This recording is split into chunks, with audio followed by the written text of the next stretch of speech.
in, tuned in, turned all the way on. This ain't just a vibe, it's a freak scene bomb. Ms.Blue in the building, oracle flow, cracking codes of the cosmos, now you already know. Yeah. Ride the wave, feel the light, it's frequency love tonight. Ms.Blue gon' take you higher, burning truth with sacred fire. Stay hungry, this is soul talk, rebirth from the womb. Say it with me, I can alter my course at any time. Yeah. Tap in, turn on. Your higher self already logged in.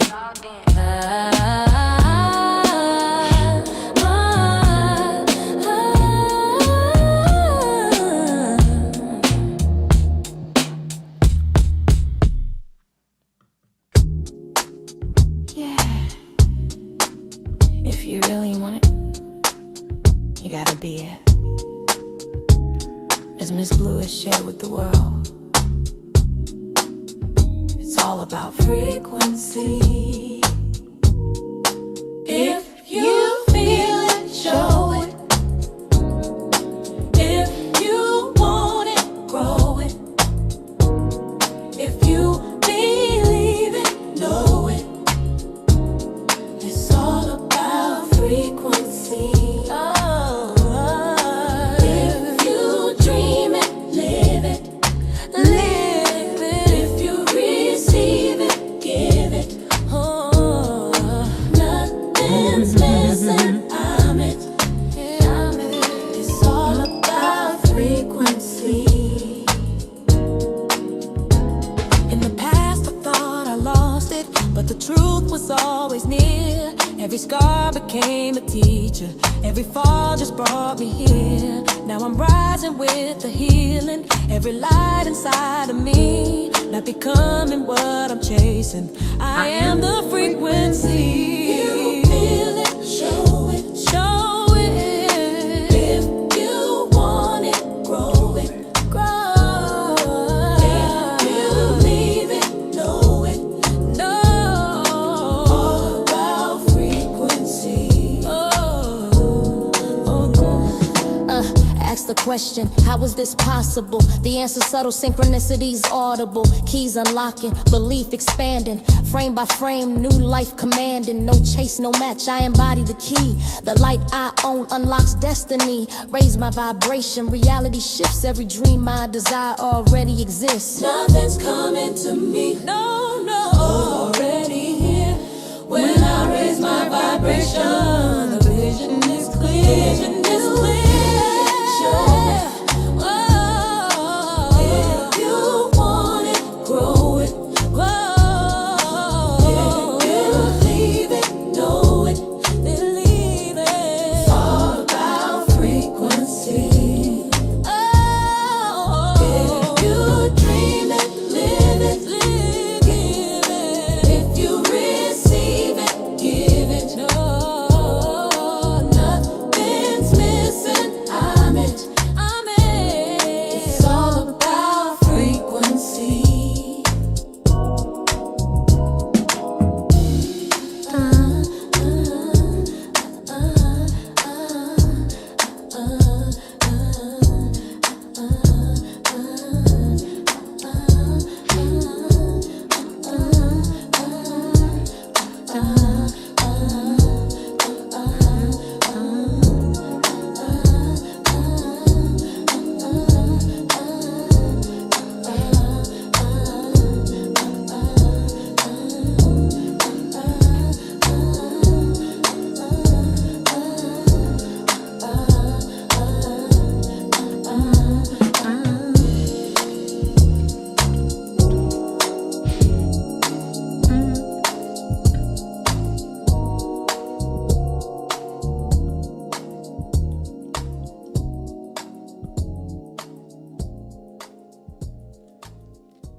Oh my goodness. Peace and greetings, everyone. Hi, how is everyone doing? How's everybody feeling? Wow. Wow, wow, wow. Can you believe it is December the 26th and we are almost at the closeout of 2025? Like, oh my goodness. Like every time I think about that, it just seems like this year just started. And here we are about to close out. I want to welcome everyone on into the room. Welcome. Let me know where you all are tuning in from. Let me know what country, what state you are tuning in from around the world. I see God is present in the building. So welcome on in. Welcome on in. Good to see everybody. Let's get those likes up so that we can let the Soul family know that we are here and we are live. I decided to come on live tonight. I was actually kind of finishing up some things, wrapping some things up. And but I knew, based on a lot of the emails I've been getting for a while, that it would be a great time for us to touch base. And I wanted us to kind of have this way to close out, to just close out in such a beautiful, beautiful way for us to come together. Because we always have a good time when we get together, all of the visionary collectives here in the building. And so good to see you guys joining me live. I hope that you all had a beautiful holiday. And however you define that holiday, I call it the Christ Conscious Day. Some say Christmas or just this holiday season. Hopefully, you were able to get some rest, number one, because we're not getting enough rest around here. So get some rest. I hope you were able to do that. Spend time with people who light your world up and just be able to spread love to one another and get together with family and friends, however you define that. Because we're living in a time now where we get an opportunity to really define what celebration of holidays mean to us. So I hope that you had some good food. You were able to not only celebrate yourself and do a reflection, but also celebrate those people in your life and make contact with those people in your life who have been influential and helpful to you in your life as well. And if you had children, teaching them how to honor themselves. I think sometimes when we even get to thinking about, this holiday season, a lot at times we're so busy in our day-to-day grind, we don't take time to celebrate ourselves. And so for me, this holiday season, this Christmas season, isn't about apologizing. It's not about overstating. And it's certainly not about a tree, and decorating a tree and just giving out gifts. But it is time, a perfect time, to acknowledge those people in my life that have been supportive to me, that have been loving, caring, and kind, and being able to have some time off. Because let's face it, for many of us who work, this is the time that we are allotted to have a break, have some downtime. So you want to make sure that you are able to do that, whether you are getting some rest or, whether you were hanging out with friends or doing a little bit of that, eating some good food, cooking some good food, spending time with your children, your loved ones, your parents, and people who matter the most in your life. I think those things are so important. And no matter how we qualify or quantify this season, that we don't forget that. And quite honestly, for many, many years for myself, and let me know if you do this too, but when I decorate the Christmas tree, I see a Christmas tree, I see that as the body. And those lights are the chakras. And this is symbolic of the rise, of rising more into my true self, the higher consciousness of this. And recognizing different parts of my spirit, my soul, that is waking up to a higher evolution of itself. But hey, you do it how you're going to do it. How are y'all feeling? Welcome on in. I see you guys are here from kind of all over the place, and I'm loving it. Oh, the sleep was real this week. That's what I'm talking about, the Alchemist Empress. Yes, I got some good rest, like seriously, some good rest. Just was able to rest, just kind of chill out, just kind of rest and relax a little bit, did a little bit of moving around, traveling around, but having some fun, watching some good movies and catching up on some readings and some notes and all of that good stuff. Like it's an opportunity to do all of those amazing things. But let me ask you this, because the 2026 prediction show, that part one that already went up, like you guys have been blowing me up, sending me documentations, telling me all of the things that I've talked about already, that these things are already coming into play because we are in this energy of 2026 already. And so from vaccinations, where now there is not a mandate for hepatitis B for babies anymore, that's going to be going away. That's number one. Number two, the explosion, unfortunately, an explosion. And this explosion happened in Pennsylvania at a senior citizens living home. And so my heart goes out to all of those souls there that made their transition and to their loved ones. And again, this was something I talked about in the prediction show. We must protect the babies and the elderly, like the babies and the elderly to be there. And, we are in a fire year and we are moving into a fire and air year. We're moving into a fire year next year, 2026. But we are moving into the next 20-year cycle and beyond that into air. So fire and air together. So we want to be mindful of those things when it comes to that. And I will be working on part two. I will do the part two of the prediction for 2026. I will do that after we come back, after the new year.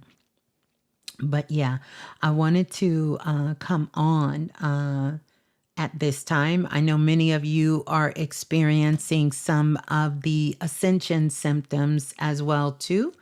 And moving ourselves up. I see the brother says, yes, the Great Awakening started in 2019. Yeah, I think that was another wave of our Great Awakening. I certainly can agree with that. But remember, we have had waves of this awakening coming in, starting really in the year 2000. It's what really kind of cracked it open. And so after the year 2000 and then 2012, we've been having these different waves of people waking up. And so even though the Great Awakening has been in full effect, this year that we're coming into 2026, when I read the energy from the Akashic files, and just from the channels that I'm getting, it is basically more about embodiment. It's about living. We're coming into the age of knowing. We are going from belief to know. We are becoming the knowers. We are tapping more into our multisensory abilities. And so we are becoming more crystalline beings. And so you're going to hear that term sort of come up even more. And as a result of it, leaving out of the Pisces age, which we were in for more than 21,000 years, which was water, and moving up into the air, like that can be very taxing on the nervous system and on the body. So one of the things that we all need to be so mindful of is we must take care of the body.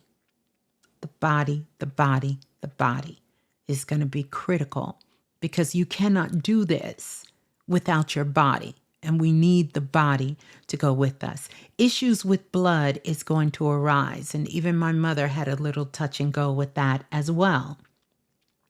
So the issue with the blood is coming up. And this is another thing because blood is the flowing waters that are moving through our bodies. So even though we're going into our air year, like I told you guys in the prediction show, we will actually have more water activity on the planet than if we were in a water year. Okay? Than if we were actually in the water. Your girl looking good tonight. Thank y'all. Y'all just love me when I wear this blue. So I'm glad. Thank you. Thank you all. Thank you. I had to stop for a moment. Thank you all for the beautiful love. So yes, as Adrian is saying, the age of I know, Aquarius. Yeah, we are coming into that age. We're not quite collectively in the age of Aquarius yet. We still got about 30 plus years till we get there, but we are on that golden bridge. And remember, these ages have been available to us. It's a matter of us raising our consciousness and our frequency. Y'all gassing me up. Y'all telling me how good your girl looked tonight. Aw, thank you. Thank you. Thank you. It is very well received. Thank you all so much. I tried to kind of, give us a little razzle dazzle here before we get ready to close out, since this is the last show for 2025. And then hopefully coming into 2026, I'll have some more things figured out. But every day, I'm doing my best to learn, to grow, to expand, which I know you guys are doing that as well. You're doing your best to learn, to grow, to expand. And so we're stepping more into that embodiment. And that's what we're all feeling right now. Tell me if you all feel that right now. If you can kind of feel that kind of heavy in your spirit. Like, even though you may not know exactly what 2026 has in store, you already know. It is going to be one for the ages, for sure. We're entering into this 20-year cycle, and listen. Listen. It's going to be something. It's going to be something. It's really going to be something. But guess what? This is what we came back for. We came back for this. You understand? We're just in a place where we're a little bit more conscious than maybe some of the generations prior to us. We're just a little bit more aware than maybe some of the generations. But what's going to be happening right now? I don't want you to think the Great Awakening is over, because I kind of got that question, because I said we're going into this age of knowing and embodiment. So it's not that people won't be waking up, but it's a different kind of waking up, because Great Awakening had a jump off. And that big jump off, I'm telling you, one of the largest waves that we have had in probably the last 20 years happened in 2025. That's what happened. 2026 is the year of sovereignty. So it comes with knowledge. It comes with responsibility. It comes with embodiment, and it comes with knowing. You go from this is what I believe to this is what I know. I know this. Like, you can't move me off of what I know. If I know something, it's hard to move me, right? Because it's a different kind of embodiment when you know something. The difference is you will have to know without proof. Clock it. You're going to have to know without proof. Can you know that you are moving forward, that things are changing, that you are on the right path, but there is no external proof? You're not looking outside of yourself for external proof, because you know that the real work, the real magic, the magic with a K, happens on the inside. On the inside. And see, that's going to be the challenge. Yesterday, I think I posted it in my Instagram story. Tyson, the famous Tyson chicken company, just laid off 3,200 workers in a small town where there's only 11,000 people. Most of the people there, they worked in this factory, which was a beef factory, and they're shutting it down. One of the things in the prediction show that I told you guys is that there will be massive layoffs. But there will also be some people who were laid off during the pandemic that actually will get a call back because you have a specific skill. There are going to be some call outs. It's going to be some call to actions where they're looking for certain individuals within the collective and the collective at large that have certain skill sets that they are going to be paying high dollar to get these individuals to either have their own businesses, to contract and do some work for city, state, and government levels, or they're going to be offering positions. And these things have already started to happen. The water, like I told you guys, massive water, the floodings, we see it's happening in California. This is just the kickoff. And so now the East Coast and parts of the East Coast state of emergency already being declared. This is due to the waters. Yes, it's ice, it's snow, it's sleet because the waters are being released. There is a massive releasal that is happening on the planet. 2025 is the year of 9. And even though 9 stands for universal love, right? And unity, it's all of that mixed together.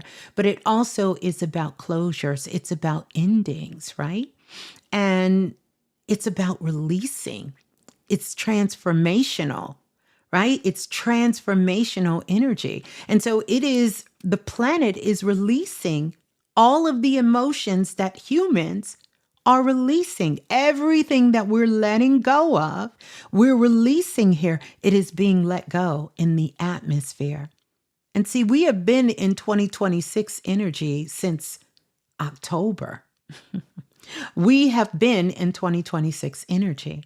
So this element of the water is even more. But last year I told you in the prediction show that even though we were in a fire year, fire and water were going to be the dominant elements, and they have shown themselves to be. And so now that we're moving into fire and air, what is also going to be dominant even more than in a water element year is going to be water, because we hold the water. Water is in the atmosphere, and contrary to popular belief, we live on a water planet.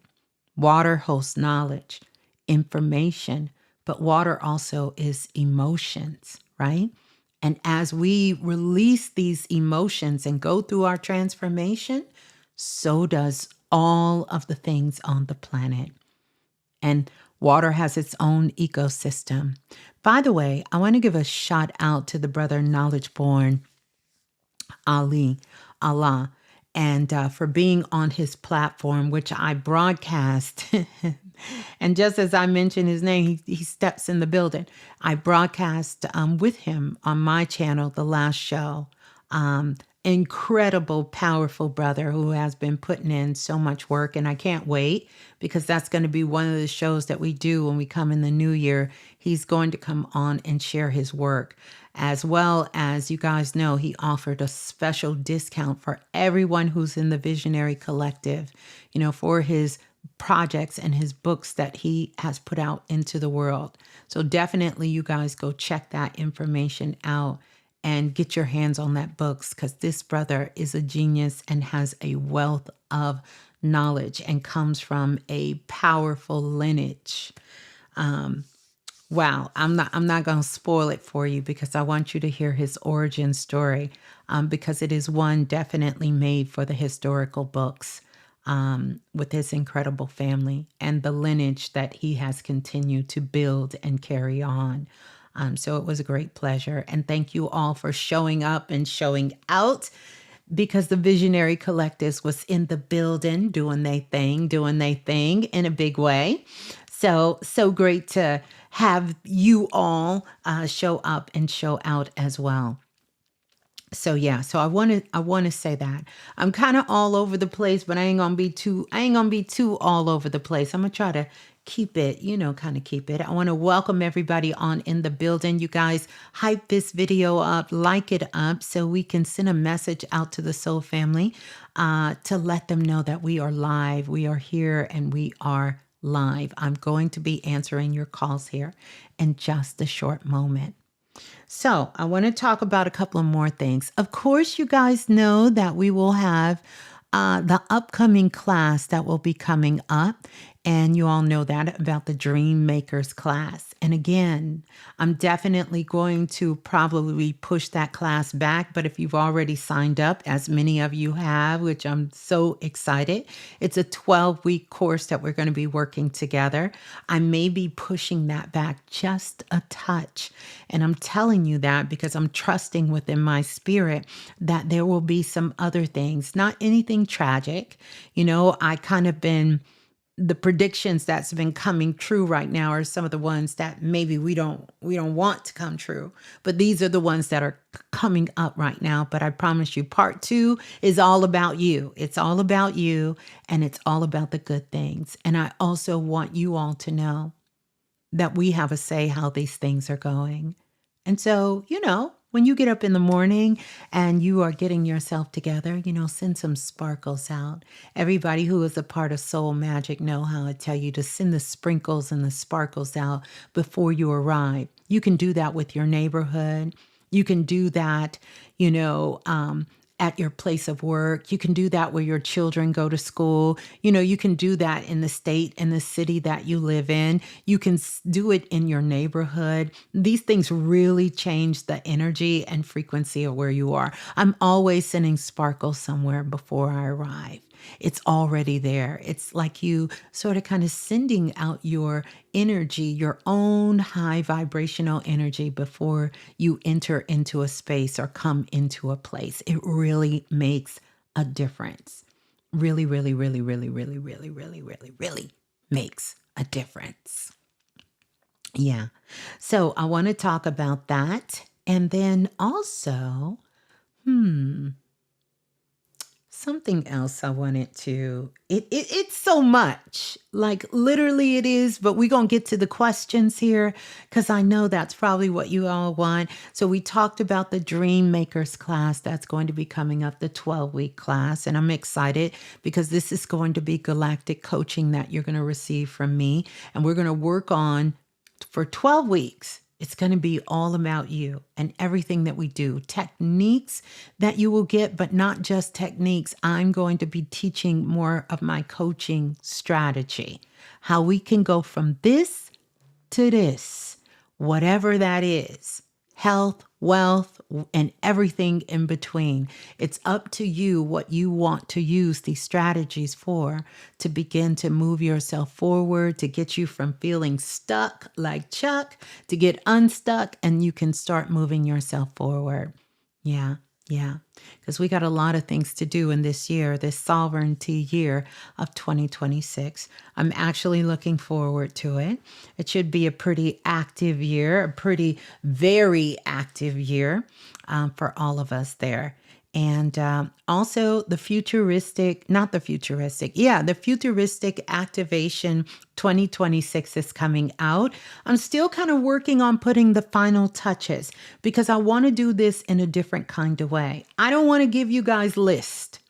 I don't want to give you a whole bunch of written homework. Why? Because 2026 is a year of motion. It's a year, baby, we got to get in motion. So these are going to be physical things for you to do. Writing is a part of that, but I want you to do things where you can get into motion with it. And so I'm looking at different ways that my guides have shown me, and I just got to critique a few more things, kind of like the website, before I put it out there. And here's the other thing. I don't want to rush it. I just don't want to rush it. There is no need to rush. And many of you have asked me, please, Ms.Blue, can you just wait so I can get my coins together. And I want to do it in a way where it's available for whoever wants to be a part, as well as taking the classes and doing these things. There are commitments that you guys are making, but they're beautiful commitments, for all of us to be able to connect ourselves with. I want to say welcome to everyone on the building. How are we feeling? How are we feeling? How is the Visionary Collective? Are we feeling good? Are we doing good? Where are we tuning in from? And do we have any new listeners in the building? If this is your very first time here, let me be the first to say welcome. Welcome on in. I am Ms.Blue, the Soulful Oracle, and I'm so glad to have you here. So whether you traveled from the past to this present moment, or if you traveled from the future and you came back to this present moment, or if you are here with us now, we want to greet you and welcome you for joining us. Yeah, and don't forget to like and subscribe. The other thing that I want to tell you guys is that if you didn't know, I have the ask.allaboutfrequency369.com. And many of you guys know about this website that I just recently launched. And you can go there, and once you click to give permission to ask questions, this is where you can actually go and leave a recorded message for me. So I have quite a few, and I had Baby Blue load them up for me. Just pick some of the questions, and I'm going to be answering those questions here. I'm also going to take some questions from you guys here, everybody in chat that's in the building. I'll take some questions from you guys as well, too. And then, if you got any questions, I would prefer that you ask questions that have to do with us collectively, especially since we're getting ready to close out this year. I think that would be really, really cool if we can ask some questions about the collective. I know a lot of you have a lot going on, and some of you I will be getting with this weekend because you got a lot going on, and my prayers and love is going out to so many of you, to your loved ones, your family. Like I said, this is the time of the year where the mothership comes and picks up a lot of souls and continue them on their journey, as well as a lot of souls are being dropped off. So I've been talking about this twins and this baby for the last couple of months. And so many of you may be discovering that at this time you are going to be giving birth. And some of you, it will be twins. And some of you will just be giving birth because it's a lot of babies hanging out right now. I ain't gonna hold you. A lot of souls are wanting to bring themselves and come back in. So yeah, that's that. Let's ring the bell.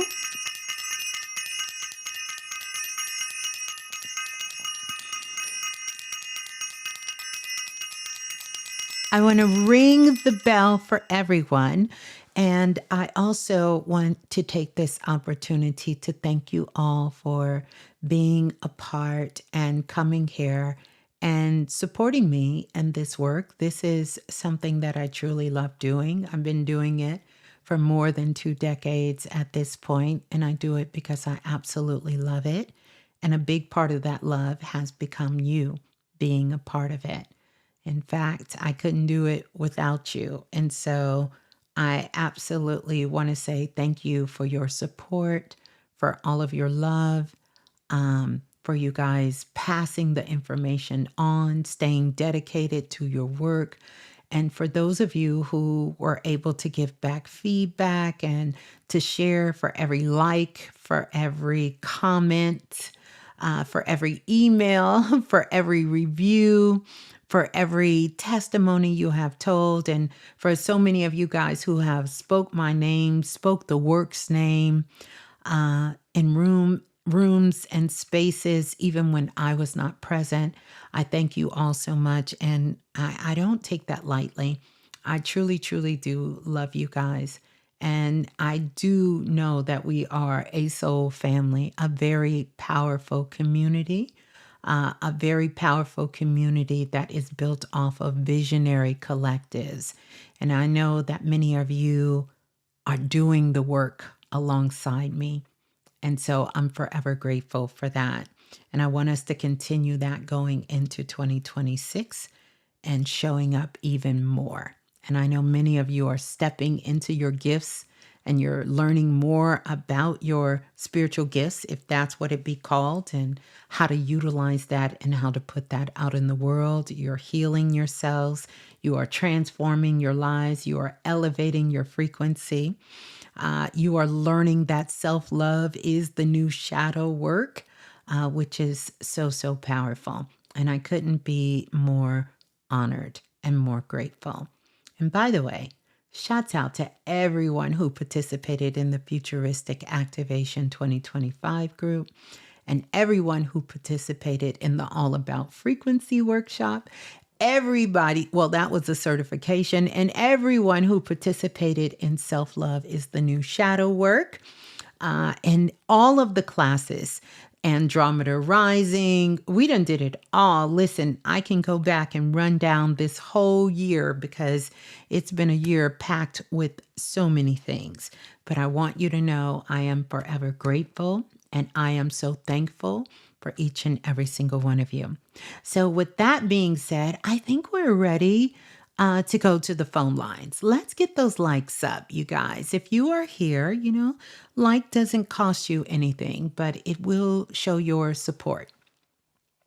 So I would love it if you would like the video, hype the video up, and really just show some love. Yeah, show some love. Well, welcome. We got some new gal in here. Welcome on in, new gal.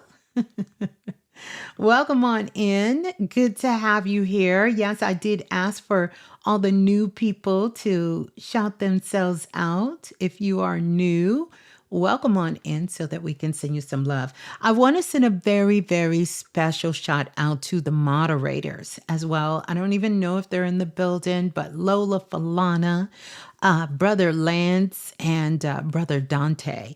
And also send a special love out to Brother Dante and to his family, letting him know that we love him, we support him, and yes, sending them so much love and sending everyone so much love. Yeah, that Andromeda Rising. Definitely want to go back and listen to those tools. Great time to do any of the work. The Akashic records are open. And so many of you have been downloading that, purchasing it from the digital download store. We'll talk about that, but everything is available in the show notes here on YouTube. So you can get to all the websites and you can follow me on social and all that good stuff.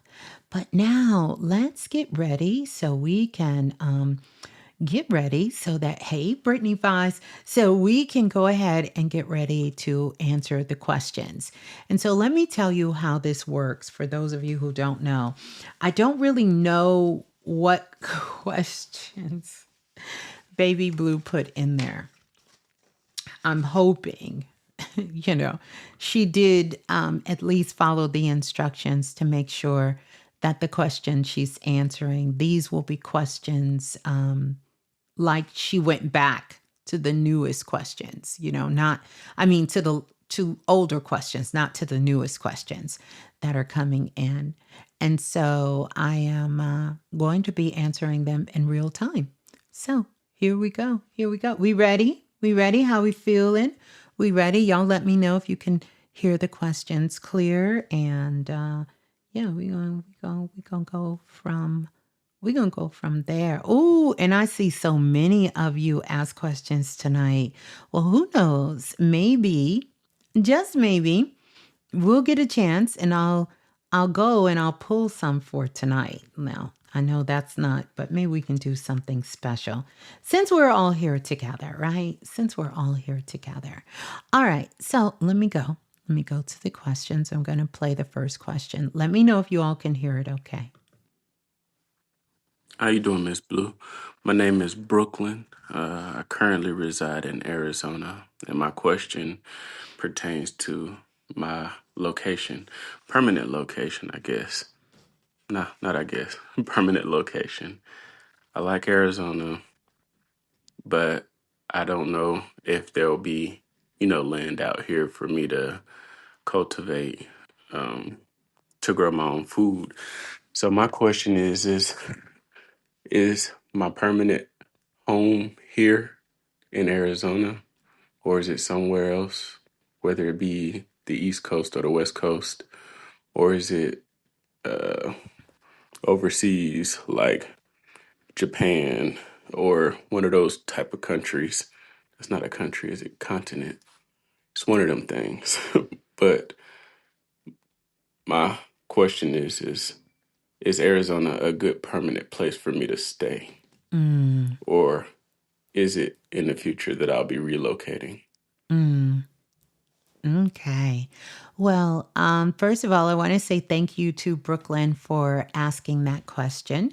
My birth city, Brooklyn, New York. And to answer your question, when you say, is Arizona a permanent place for you to stay? I want to challenge you to step out of thinking of anything as being permanent, but just knowing that that's the place that you're in right now. And as far as growing your own food, I really, when you said that, it's like your whole energy, Brooklyn, kind of went down. Like you're excited about growing your own food, but not really. Like I see more of your excitement of growing your own food is to do a container garden.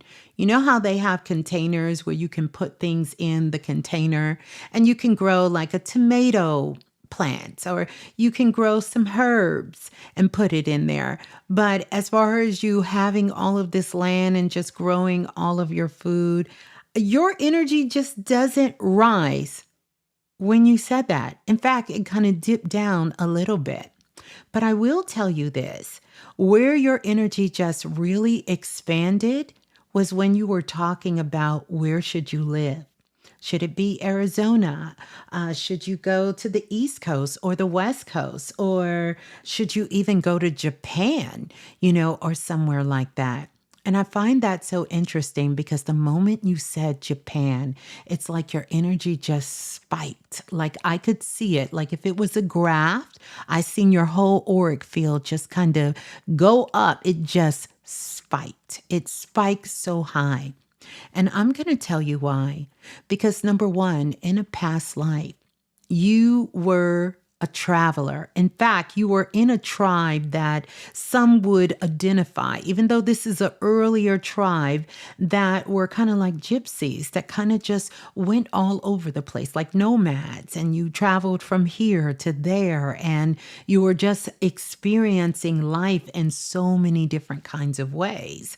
Like, over here, you got a chance to experience the different food and the culture. And then you would go over here and you got a chance to experience like the land, the landscaping and the weather. It was the beaches and it was different things that was calling you. And so when you think about something permanent, I want you to recognize that you're not talking about a physical place. You're talking about an experience. And I want you to hold that as opposed to, do I permanently need to be here or do I permanently need to be there? And so, quite honestly, I don't think you will be staying in Arizona. And even though I love Arizona, Brooklyn, I have a feeling you like it, but you're ready for your next adventure. And so, I would recommend that you take a couple of trips and you land somewhere that actually just feels good to your spirit. Has nothing to do with you growing food, right? But it will have more to do with you having these experiences. Yeah, because in your past life, like I said, you were kind of like one of the gypsy tribes and you traveled all over the world. Like you would travel by boat and by land, by foot, and you even spent time in the outdoors, like in the wilderness. And so some of that energy is still there for you, that adventurous energy of just wanting to go and experiencing different cultures and different foods. You know, it's so interesting because I see a fire pit standing in front of you, Brooklyn, and you'll have to come back if you get a chance to hear this and this resonates with you. But I see a fire.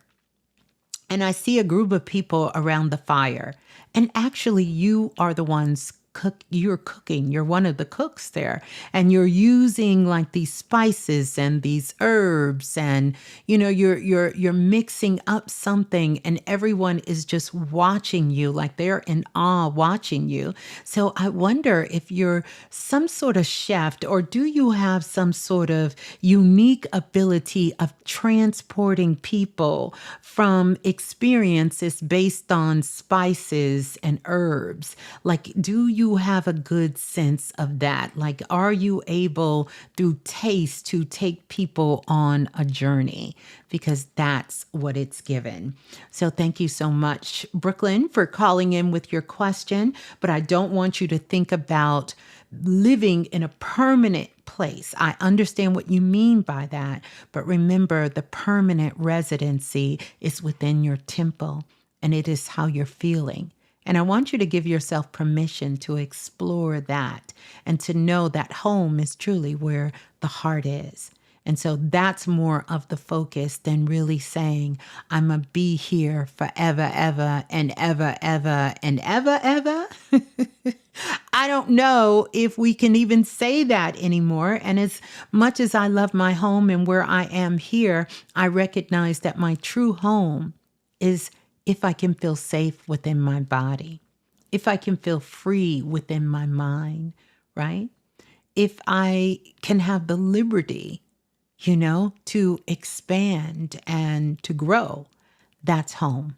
That's home within you. Yeah. So thank you for the question. Let's go to the next question. Hey, this is Deborah from Atlanta. Will I find love within the next 30 days or will it be longer? Mm, mm. Woo! Y'all know how to make the oracle work. I'm gonna have to play. I'm gonna have to run that question back again because it was so quick. So that's it. That's it. That's all you give me, Deborah. Let me play Deborah's question one more time. I know you guys are a little behind me, but let me play it again. Hey, this is Deborah from Atlanta. Will I find love within the next 30 days or will it be longer? Mm. You know,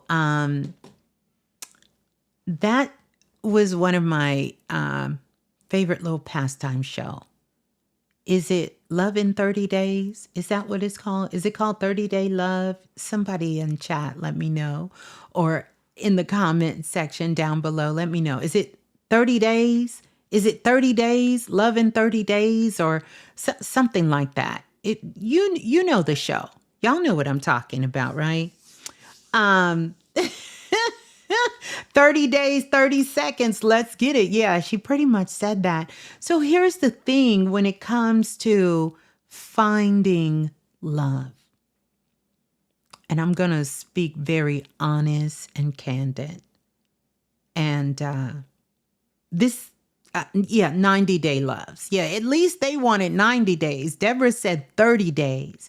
Deborah said 30 days. She said she ain't got time for the 90 days. She want to know if she will find love within 30 days.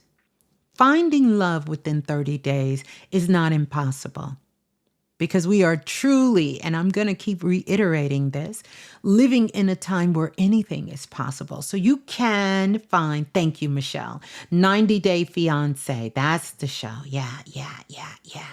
90 Day Fiance. That's the show I was looking for. Thank you. So it's not that it's impossible to find love within 30 days because you can find love within 30 days. I truly do feel that that's it. But the first love you must find is the love within yourself. And so immediately when I read your aura, I do see that you are ready for that partnership, for someone to come in your life. I'm not going to hold you, Deborah. I feel like someone is in your life at this time already, like already in your life with you. And you know who that person is that you love. And I'm going to say that clear, that you love. But that's not the real challenge here. The real challenge is for you to love yourself. And I mean unconditionally love yourself.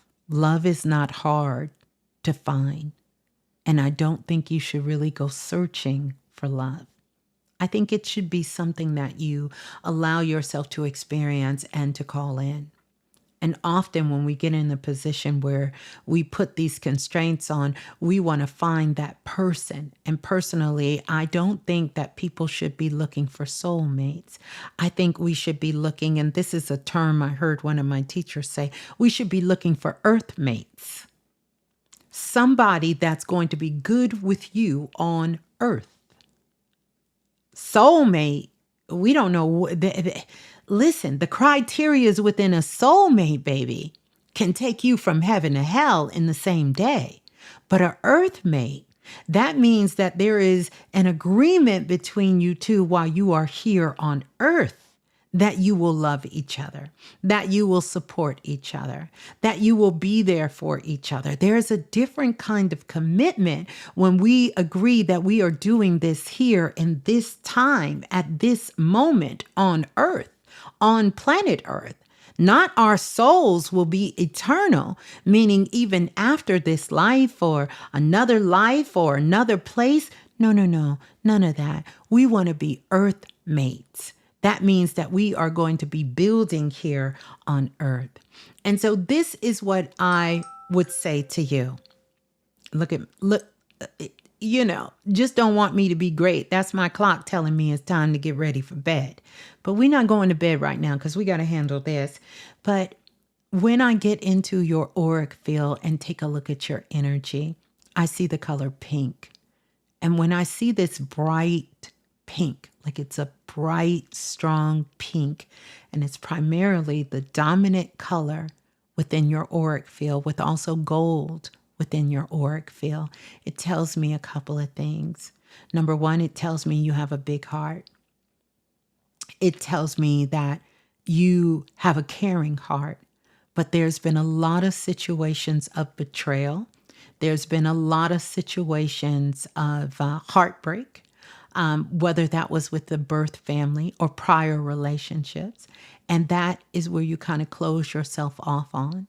And in some regards, even a little envious of people and things in your life.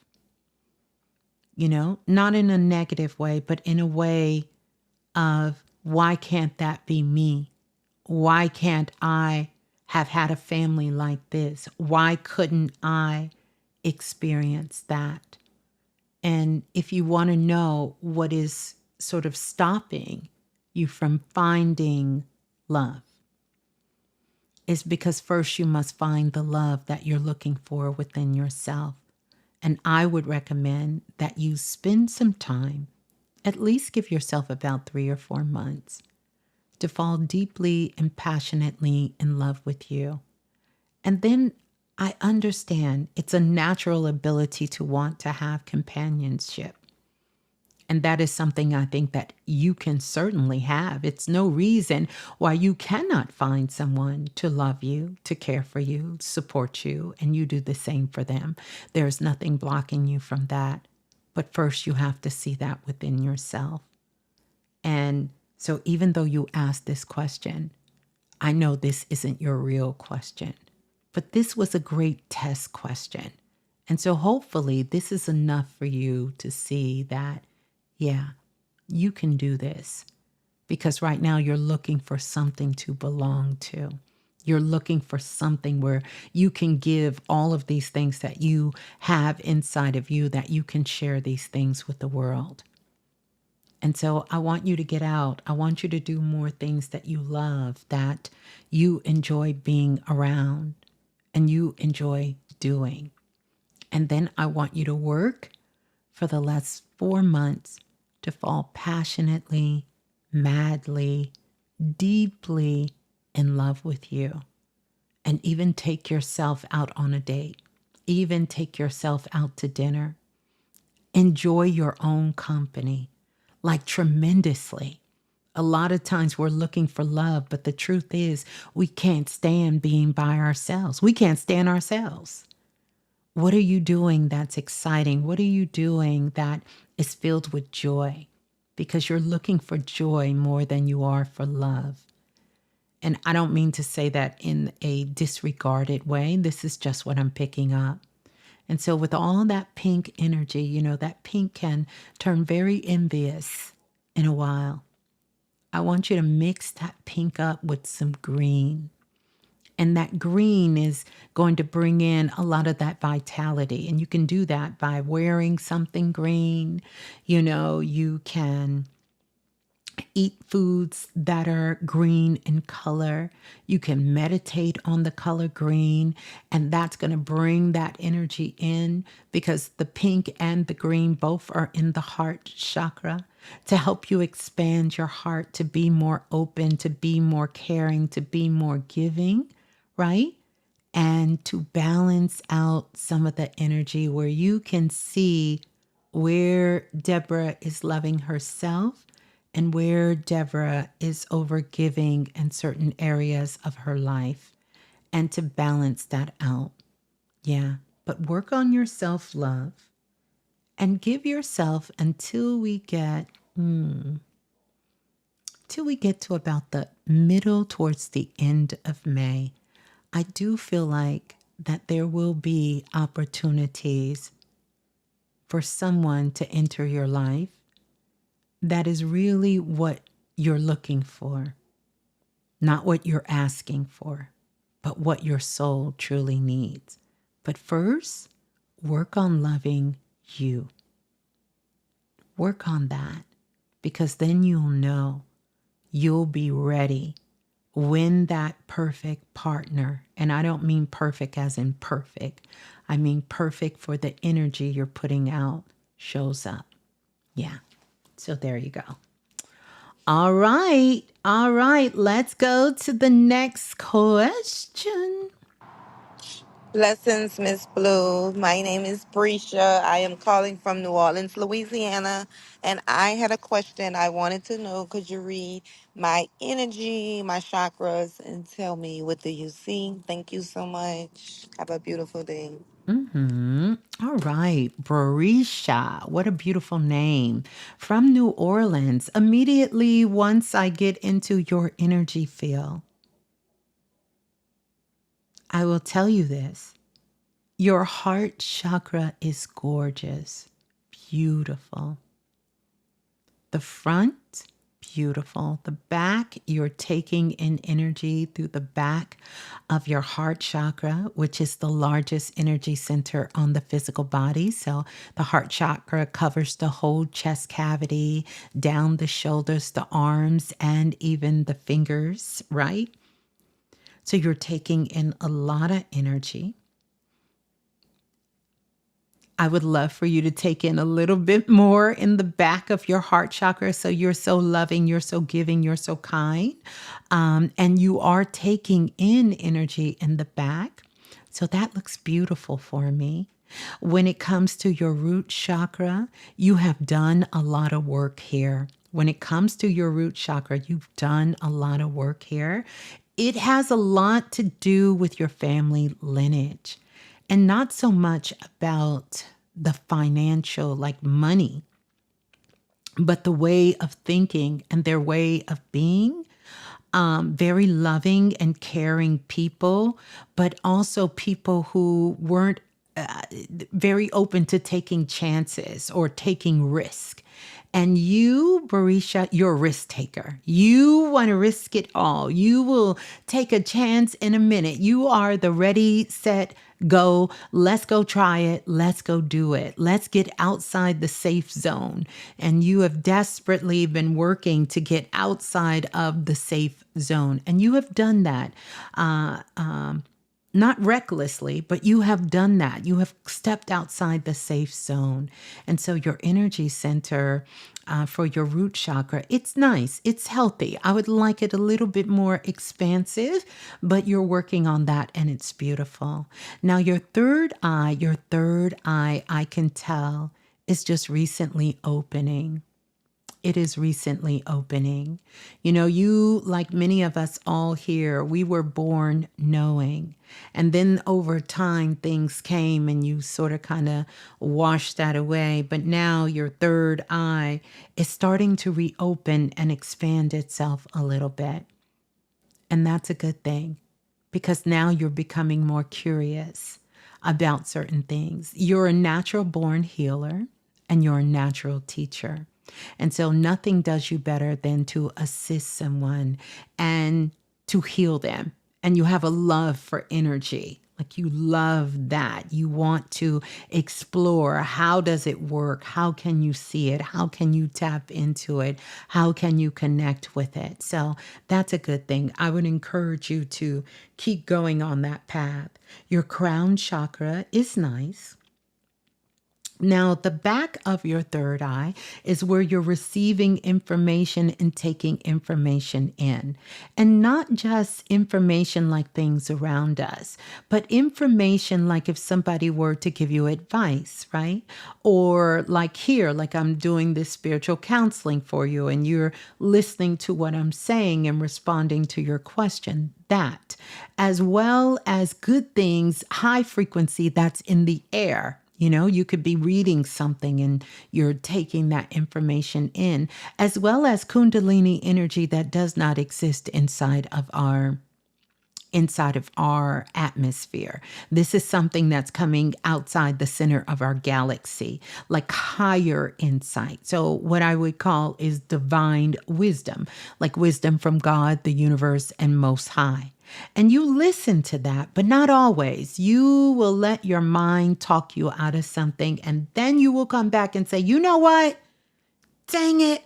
I knew I should have listened because something told me not to do that, or something told me to do that. You get those flashes, and that's how they come into you. There's like if somebody, you know how back in the day they would have those flash cameras and it would go poof and it'd be that big flash. That's how it comes into you. So I want you to slow down. I want you to give yourself permission to slow down because even right now, as I get into your energy, I can tell that you have gone through, let's go back 6 months. You had some major shakeup in your life. And right now, you're just coming to the other side of it. You're just getting a deeper understanding of it. You're just sort of allowing yourself to process how you truly feel about what went on, what took place, and what happened. And so now you're just kind of like a new beginner. It's a fresh start for you, and you want to start fresh. And I say, go for it. Your energy looks beautiful. You don't have any leaks. There is nothing leaking. You know, from time to time you get in your head too much, but I would encourage you to drop down in your body, take your hand, put it over your solar plex, and hang out in the lower half of your body and try to stay out of your mind. If you're not doing something logical with your hands down, present in the moment, stay out of your mind. Yep. And keep loving yourself. So your energy looks amazing. Keep up the good work because you are working on doing the work. And then I want you to slow down. Slow down. Make sure you're always checking in with you before you. And your guides are telling me, stop over explaining yourself to people. Yeah, you don't need to do that. You don't need to do that. But your energy looks beautiful. And I can really, really tell that you are doing your work. Yeah, that's good stuff. That's good stuff. Yeah, thanks for calling in. That's good. All right, let's go to the next one. How we doing? Good day, Miss Blue. Gratitude for giving us the opportunity to leave these messages with you. I've been following you for a couple of years now, and you have helped change my life in a very graceful way. Thank you. My question to you is, will I be able to have my body back dealing with the neuropathy and specifically being able to walk again and Mm, continue on with what I feel is my purpose here? mm, Thank you. And hopefully question gets to you. Hopefully you're having a good day. mm. Bye. Bye. Wow, thank you. Beautiful question, and I love you too. Let me scan and see what I'm picking up. And I know you didn't say your name, which is fine. So I want to give you the short answer first. The short answer is you ask, will you be able to walk again? And the short answer and the true answer is anything is possible. We are living in a time where absolutely anything is possible. And one of the things that I will tell you that I'm picking up is that your nervous system, it almost looks like, gosh, how can I explain? I'm looking at your nervous system and it almost looks like, you know, when you're on an airplane and you're about to land, let's say you're flying into LaGuardia or you're flying into Heathrow, one of the major city international airports, and you see all the lights and the flashing lights that's all around as you're descending down to come down. Your nervous system is lighting up like it's lighting up. And what this tells me energetically is that your nervous system has been under a long-term strain, like for a long time, or exposure. And I have a taste in my mouth. And I don't know if I can identify this taste because I'm just going to tell you what this taste is. This taste that I'm getting whenever I tune into your energy is some sort of toxin, real toxin. And it's a burning sensation like alcohol or some sort of chemical. And this neuropathy that you're dealing with is some sort of medication, some sort of alcohol, some sort of chemical substance that has overwhelmed the body and the body's pathways. So, I want you to know this is no judgment here. I'm giving you this so you can have the awareness of this, you know?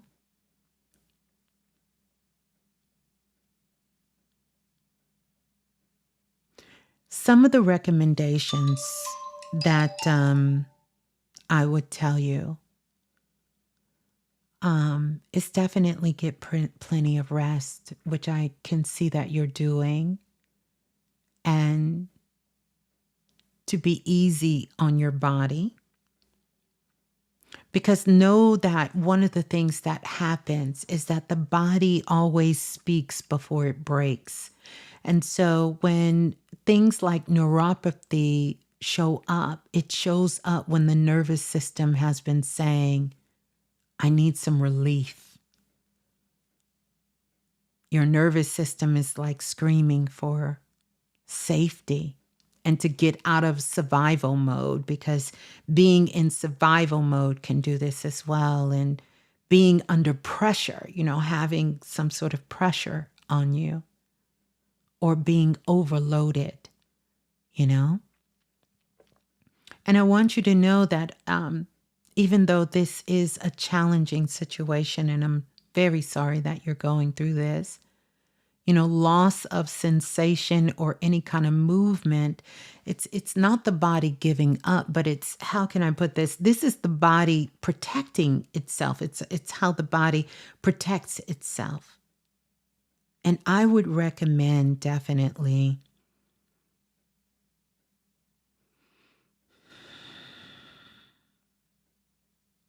some red light therapy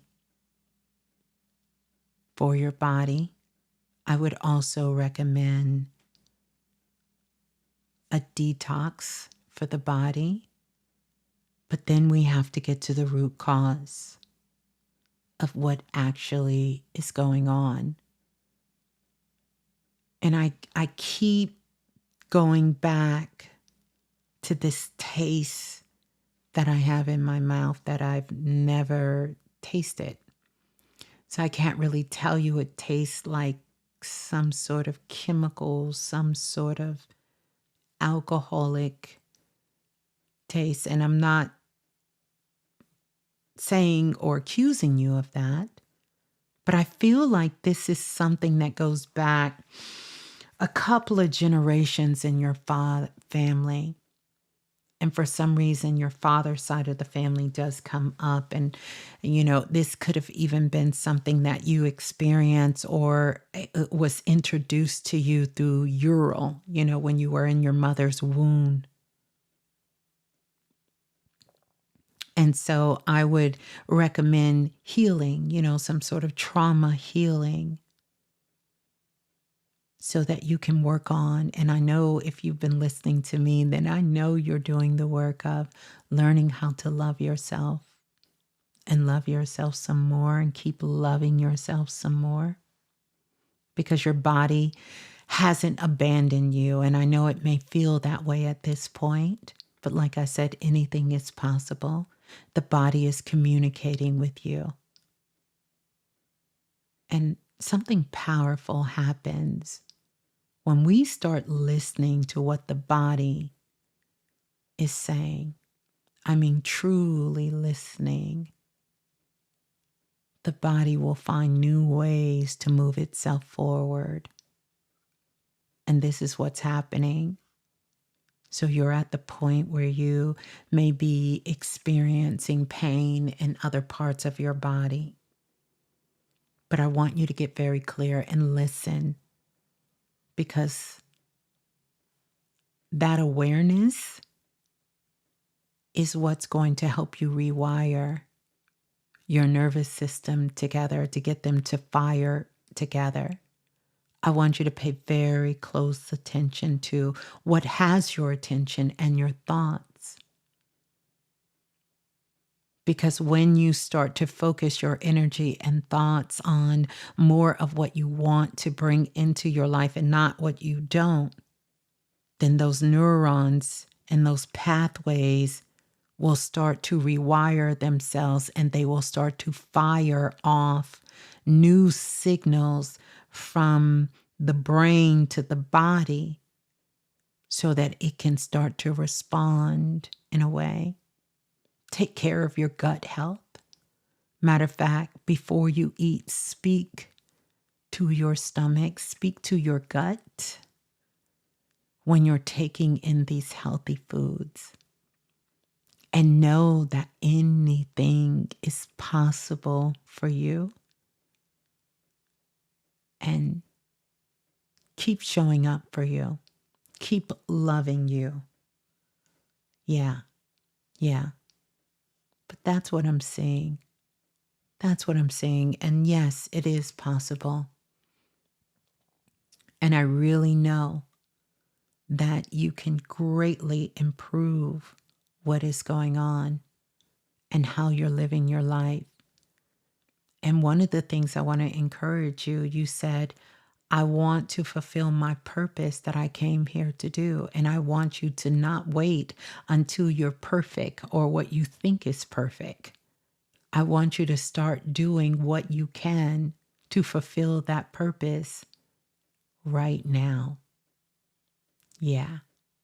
Whether that's doing some research, whether that is securing a .com, whether that is building a website, whatever it is, start taking steps to fulfill your purpose now. There is no such thing as waiting to fulfill your purpose.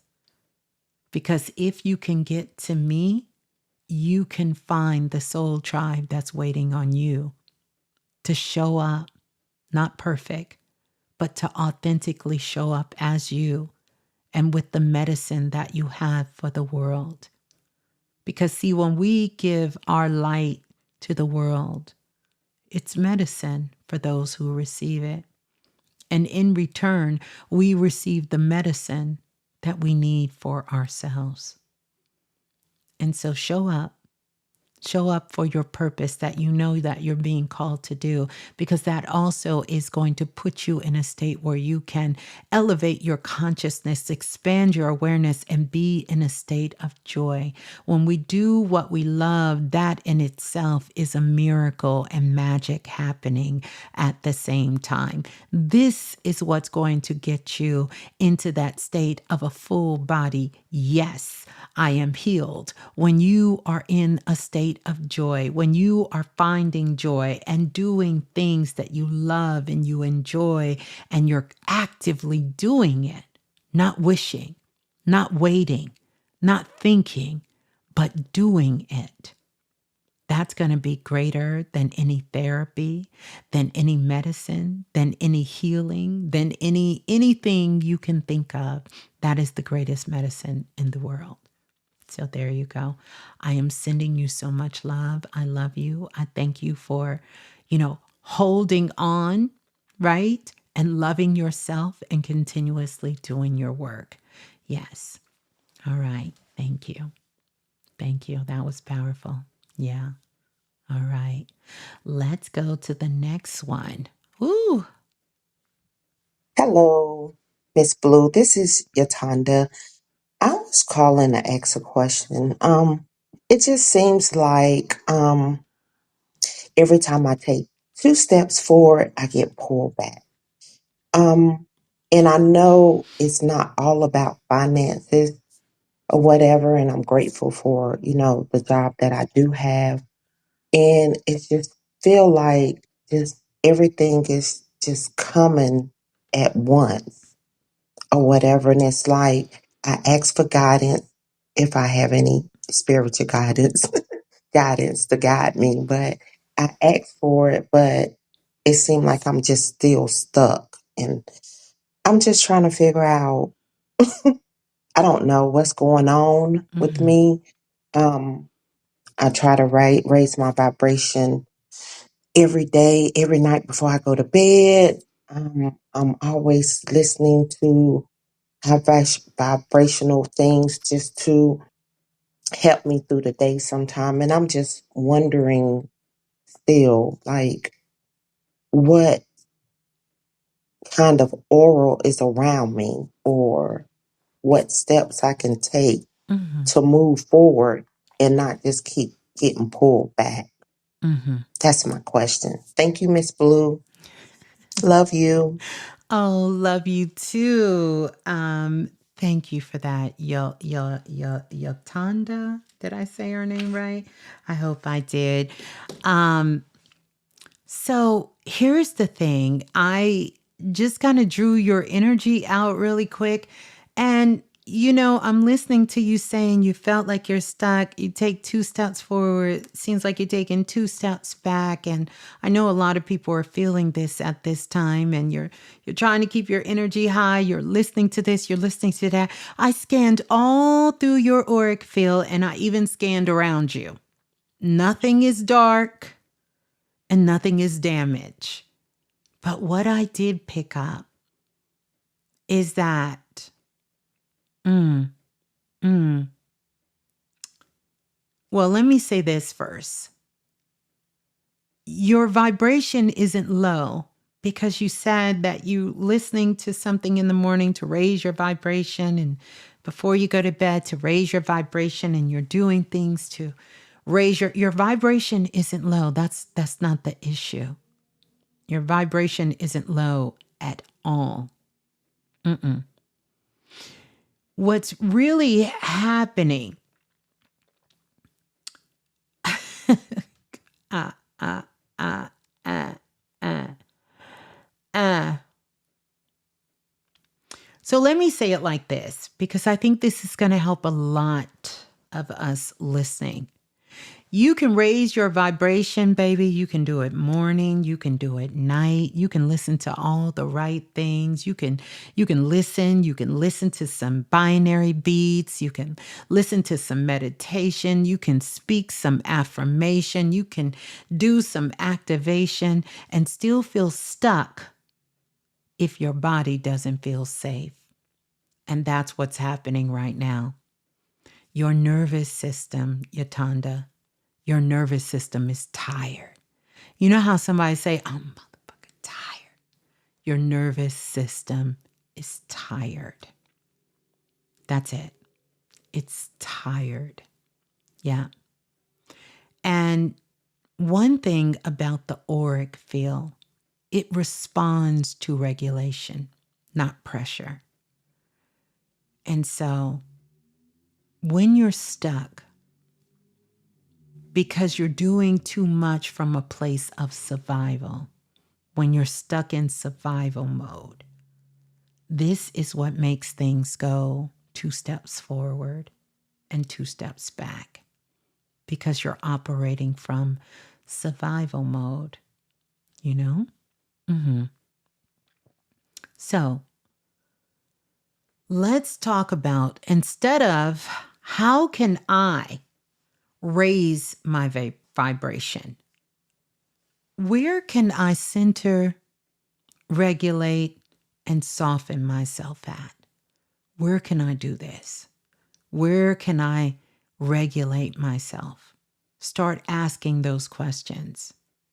You know, this is about not fixing, less listening, less fixing, and fewer outputs, not more.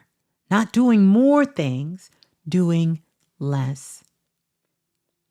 Doing some things to ground yourself, not manifest, ground, like going for walks, spending time in water, even when you're in the shower, allowing yourself to have that moment, taking a nice bath.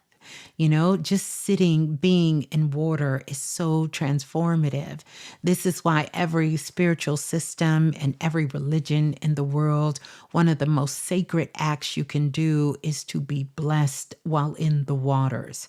And your intuition and frequency automatically comes through a lot clearer through the waters. So getting in the water, doing some breath work, all of that.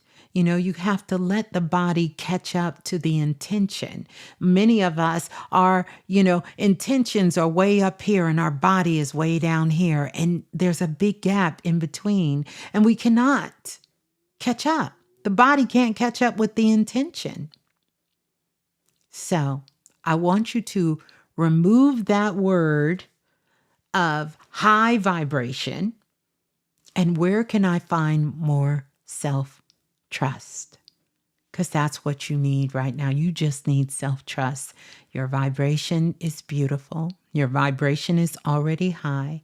You need to learn how to trust yourself. Stabilize your nervous system. Find out, where can I do less, not more. Less. You understand? Your aura wants space. It doesn't need stimulation. And that's the misconception. So many people think that they got to keep doing things to stimulate themselves. And really what they need is space. So you're not stuck. You're recalibrating. And this is a perfect time to recalibrate during this time of year. And what feels like is resistance is actually your system asking you, can you treat me with a little bit more love and kindness and gentleness? You know, make sure you're not overdoing it, people pleasing, stretching yourself beyond the limits, getting the proper rest that your body needs. Because remember, our minds can keep running, but your body is not going to keep running. So your life isn't pushing against you, 2 steps forward, 2 steps back. It's just asking you, can you move differently? Can you just move differently instead of what you're doing? That's it. It's not a resistance. If you feel like you're stuck, 2 step forward, 2 step back, that means you need to move differently. You're not moving in the right direction. Yeah. Yeah. Mm-hmm. Mm-hmm. Yeah. Mm-hmm. Yeah. So I've checked your aura. All the auras are good. Auras are doing what auras do. Remember, you can change your aura with a thought, even though it will hold an imprint of whatever your last emotion or feeling was for 7 to 14 days. Even if you change, it's still going to be in your auric field. But I don't want you to worry about that. I want you to start asking yourself, where can I trust myself more?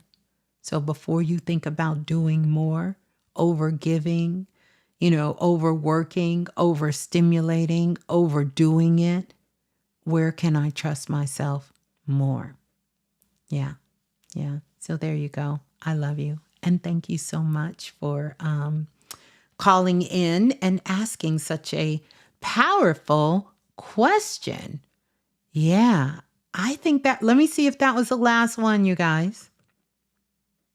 Hello, Yeah. Ms.Blue. That was the last one.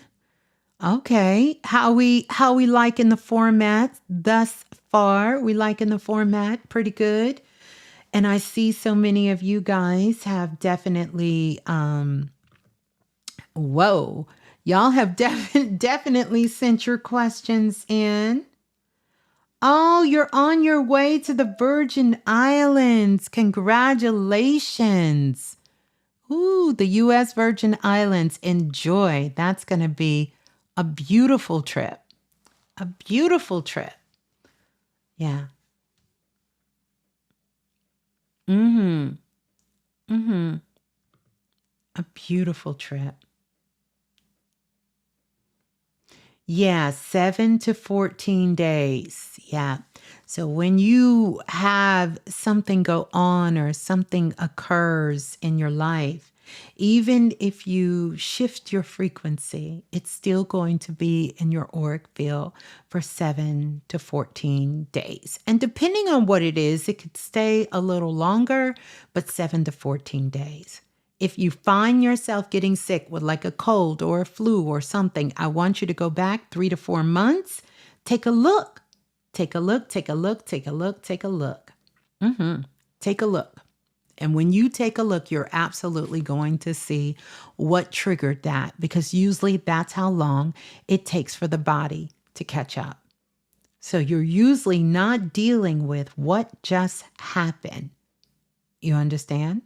What just happened, you're not dealing with what just happened when it just happened.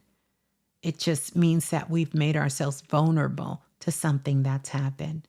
And then again, it's not always that case. Sometimes we come down with different diseases, being sick in our body, not because we've done something wrong, but maybe because it's a part of our work here. And You are the one who are supposed to be that light to show the world how you are dealing with these circumstances or dealing with what you're going on, healing with what you're going on, functioning with what you're going on in a way that the world hasn't seen yet.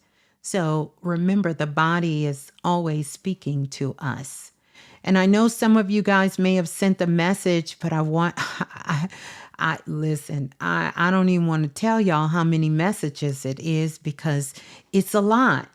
It's a lot. So if you didn't get yours answered, it doesn't mean it wasn't received. It just simply means Miss Blue didn't get to it. All right?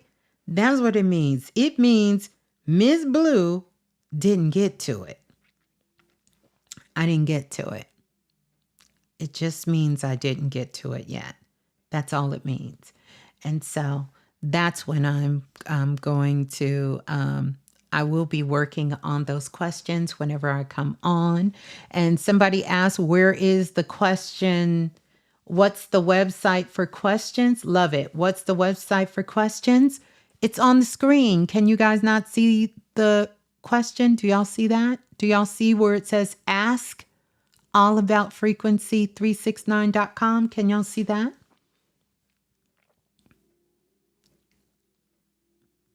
Can y'all see that?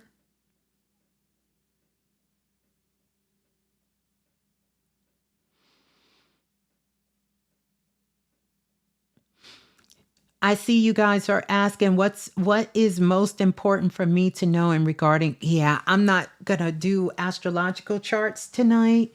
I was taking questions, but we can do that, another time. We can definitely do that. I think the most important thing for us to do, and even though astrology is a beautiful tool for us to work with, is to also know that you are impacting your chart as much as your chart is impacting you. And at any given moment that you surrender that to anything more than yourself, then it can be a little tricky. You're not meant to follow a chart. You're meant to grow with the chart. Speaking of which, in 2026, we all get an opportunity to rewrite our blueprint. And for those of you who have had visionary guidance sessions with me, you know what that is, because literally I draw out and I can tell you the times in your life where you have upgraded, traded in, or crossed out things within your divine blueprint. And so that'll be a lot of work that we will be working on in 2026. So I want you guys to start thinking about spending about 5 to 7 minutes visualizing your life and how you want to function in your life and what that looks like, feels like for you in an authentic way.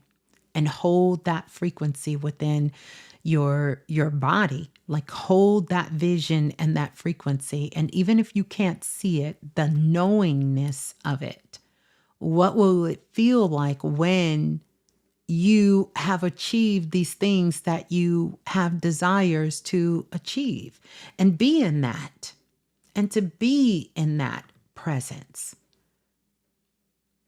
And that's where you need to be vibrating your energy at that space. Healing Pools of Love said, I'm still working on my visionary guidance session. Yeah, those were some powerful sessions, still are. Tanji said, starting a new job on Monday, will it work out for me? If you work it out. If you work it out. You called that job in. Look how powerful that is. Why would it not work out? You called that job in. This is what I'm telling you. We have to speak life over ourselves.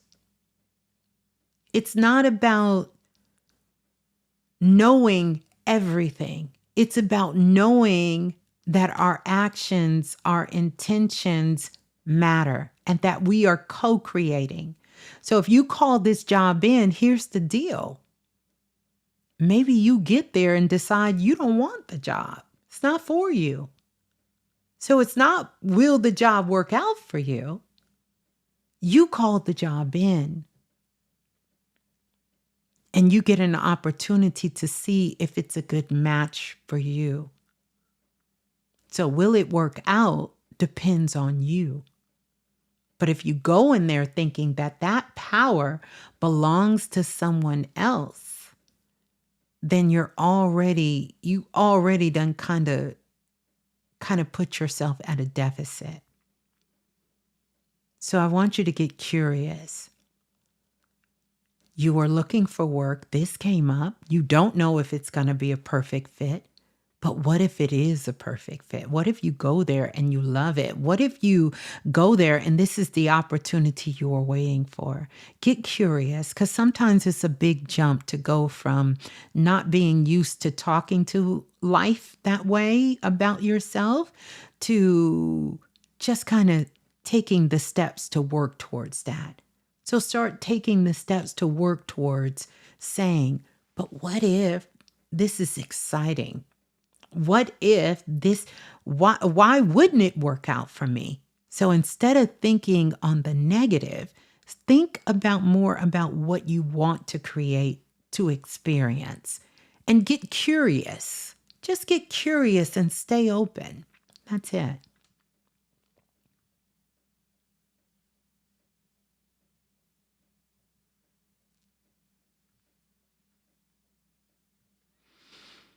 And so I think there were some other questions. I'm going to try. So there you go, Tanya. That's what I want you to do. I want you to switch all of that around because you called this job in. You already up. You created this opportunity for yourself. So there you go. That should answer a lot of questions.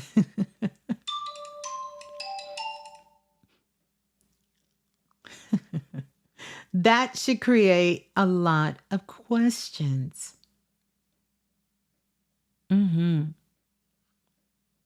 Let's see. I'm going to take a few of your questions. Okay, Mama is the source. In which ways can we prepare best for spiritual initiation during this specific time? I've been feeling major upgrades lately and releasing internally and externally. I could answer the question. I know I told you guys to give a collective question. And so 2026 is the year, and I know you guys heard me on the last broadcast that I did. It is a year of an initiation. In fact, every hour, every minute, every second that we enter is a form of initiation. Can you embody your true, authentic self? Can you embody that? Intentions are great, but intention with no action means nothing. So can you embody it? Can you embody who you are? Can you embody what you intend to do?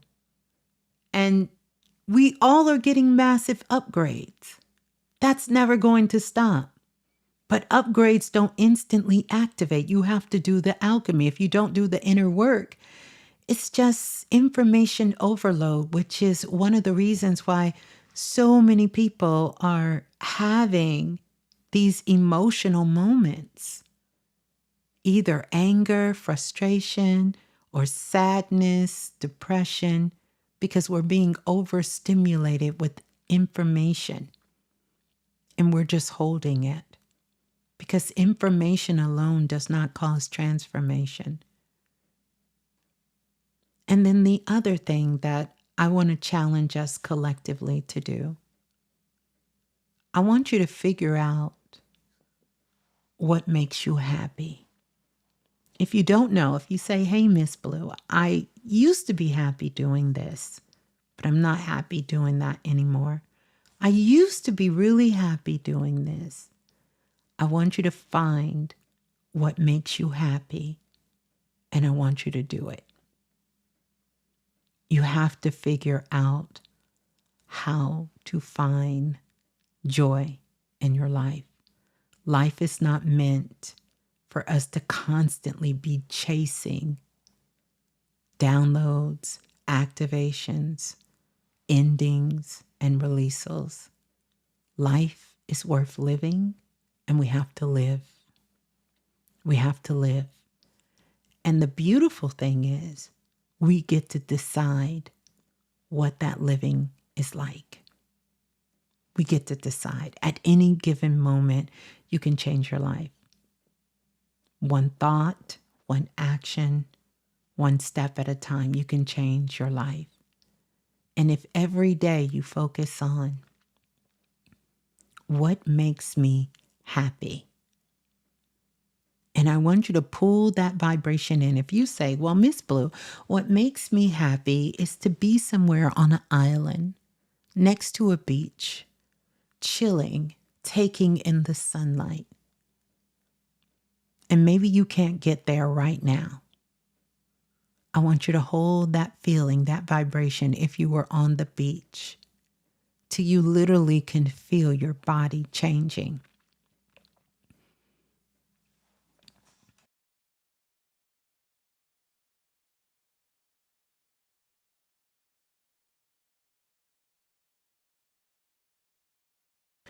Ooh, hold that body. And then I want you to do it. Just do it. And yes, ooh, my throat closed up on this one. I heard that. Y'all don't want to talk about that. Y'all don't want to talk about that. But that's what's going on. Figure out what makes you happy. Do it. Do what makes you happy. And that's what we all need to be doing. So, powerful question from Mama is the source.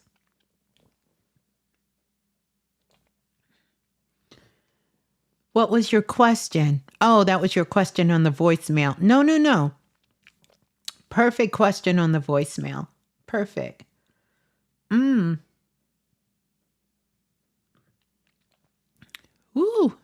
Should I move back to Atlanta next year? I kind of feel stagnant presently.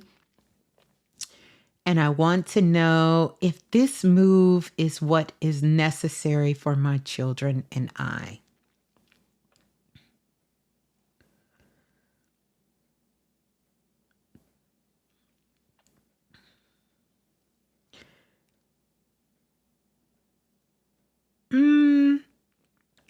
You're definitely ready for something different. Necessary? Not really. You can make it happen wherever you are. But if you want to move back, just move back. Just move back. Just move back. Just plan it out and move back because you want to move.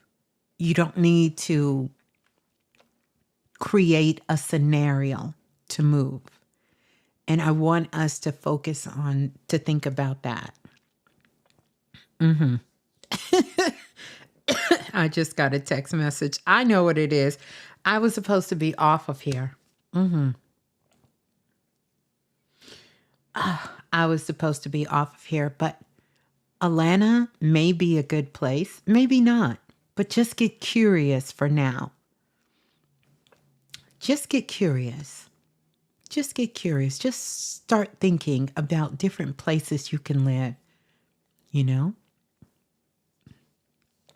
And I just went over the stagnant of why you're feeling stagnant. So if you didn't hear the question, because sometimes our questions were collective, we're going to answer questions that's going to be connected for all of us. So yeah, so do that. And let me get the link for the 12-week class. Let me get it. And then the website is there for the questions, you guys. I said I wasn't supposed to take questions tonight. See, that's what I get. That's what I get. I'm going to put the link for the PayHip site so you guys can get the PayHip site.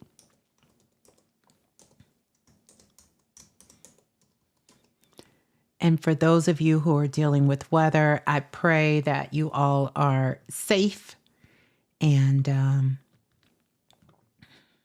you're safe, that you're staying safe, you're staying warm, all of that. I'm going to put the link in the chat for the Dream Makers class.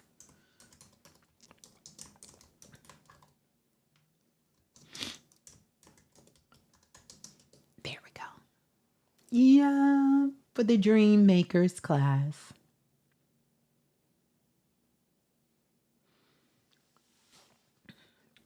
Thank you. Y'all are, yes. So I must be glowing tonight. Oh, it must have been. Oh, I did a face mask last night. Let me find out that face mask is actually working. Let me find out. That's right. Do what makes you happy. And when I say do what makes you happy, I'm not talking about being irresponsible. I'm talking about from a soul level. Do what makes you happy. Like figure out what is that thing. Like this makes me happy. This is why I do it. Figure out what makes you happy. Because when you figure out what makes you happy, it will give you the strength to do the things that you don't want to do. See, that's a real magic magician hack. It will give you the strength of the other things in your life that you would rather not do.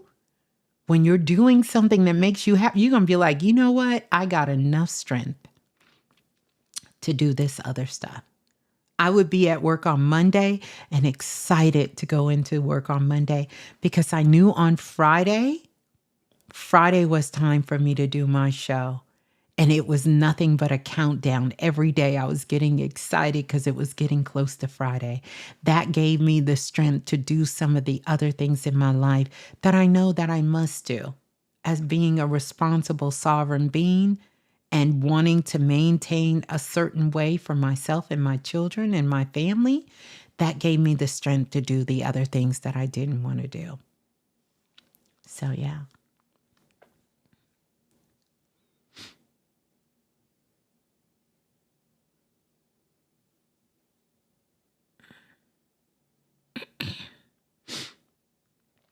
This is a good question, Ari. How can I keep the momentum going when following my passion? I always get into a depressive energy because I get into comparison mode in other people's journey. Yeah.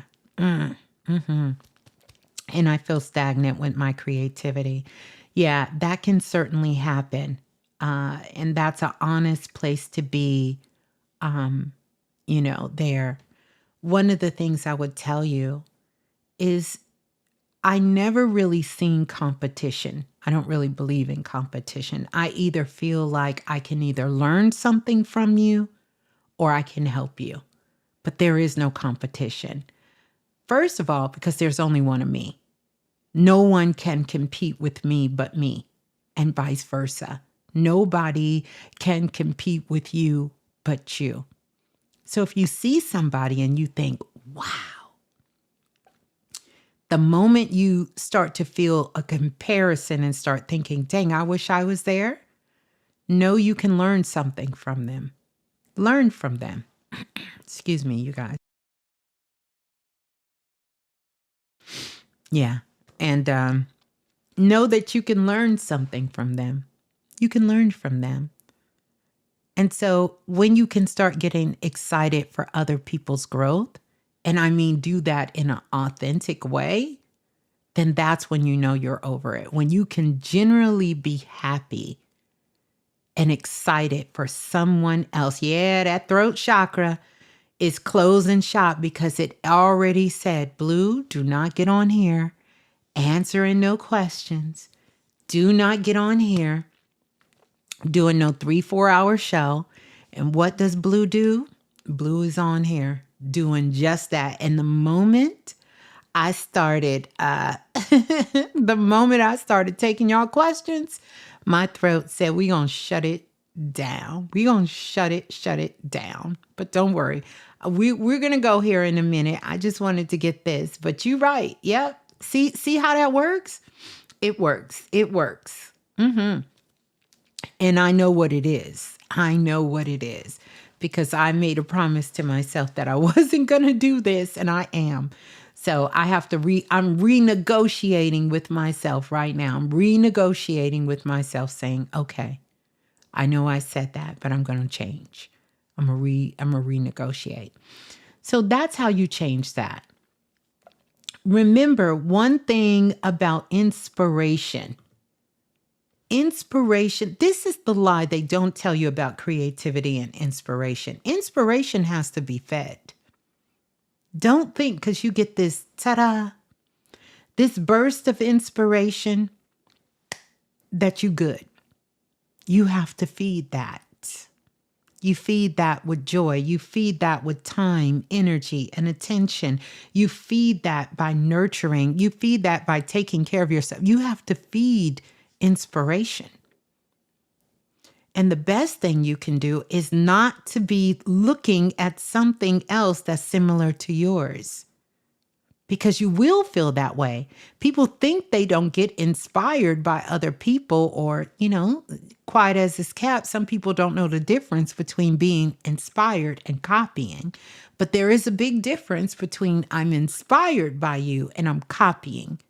So you want to make sure when you're focusing on something, you're nurturing it, you're loving it, you're caring for it in a very loving way.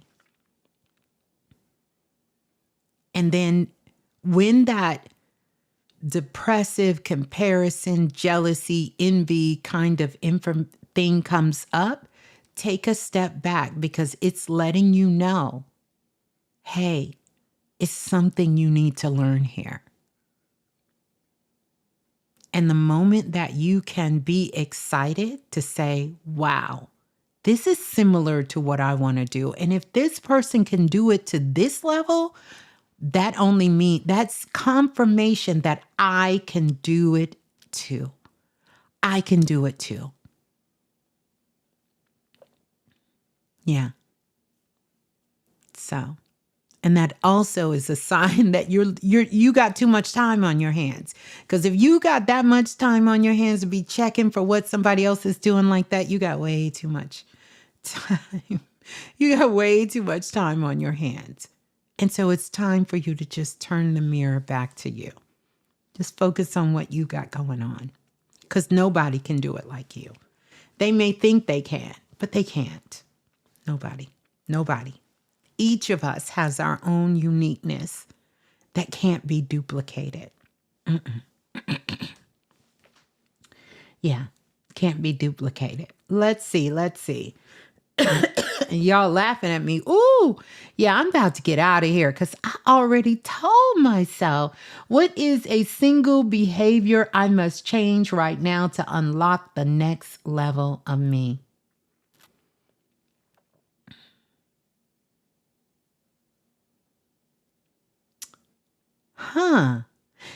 This question just stood out to me. Yeah.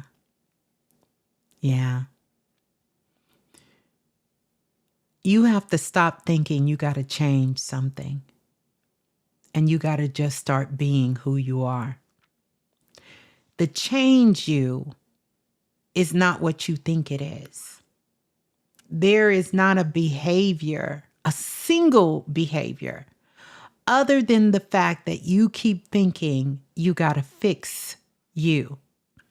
You don't have to fix you. You got to just start embodying and being you, and stop letting outside influences cause you to change who you already know yourself to be. The world is not looking for the change you. It's looking for the authentic you. Okay? Yeah, you're emotional because you think you got to change. You ain't got to change. There's nothing wrong with you. The world is looking for you to embody you. And so you have to stop long enough so you can reconnect back with you. And so right now, what's happening, 90% of us here, myself included, we're all going through a recalibration. recalibration.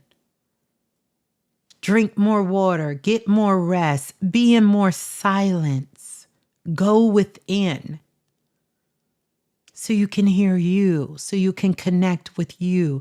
The world is looking for the authentic you because you have this thing about you, the way your mind thinks, the way you process things that you've been taught your whole life, that people have told you something's not right about the way you think about things and the way you understand things and the way you express yourself. And you've been working your whole life editing, editing, editing, editing, editing, editing, editing. And what you're being asked to do is stop it. There's nothing wrong with you. The world is waiting for that version, that authentic version of you to show up.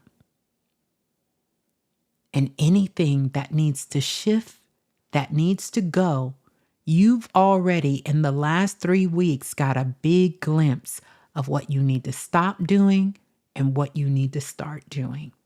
But right now, I don't even want you to focus on what you got to start.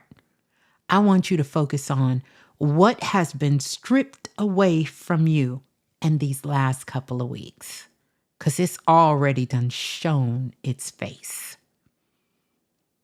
People have left your life. People have abandoned you. People have crossed you. All kinds of things have happened. But guess what? Your rejection, baby, is always your protection.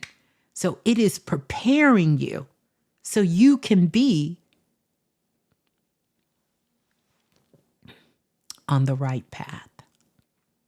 Yeah. I'm going to leave it at that. I could say a lot more, but I'm going to leave it at that. I'm going to leave it at that. So there you go. Hey, Anubis.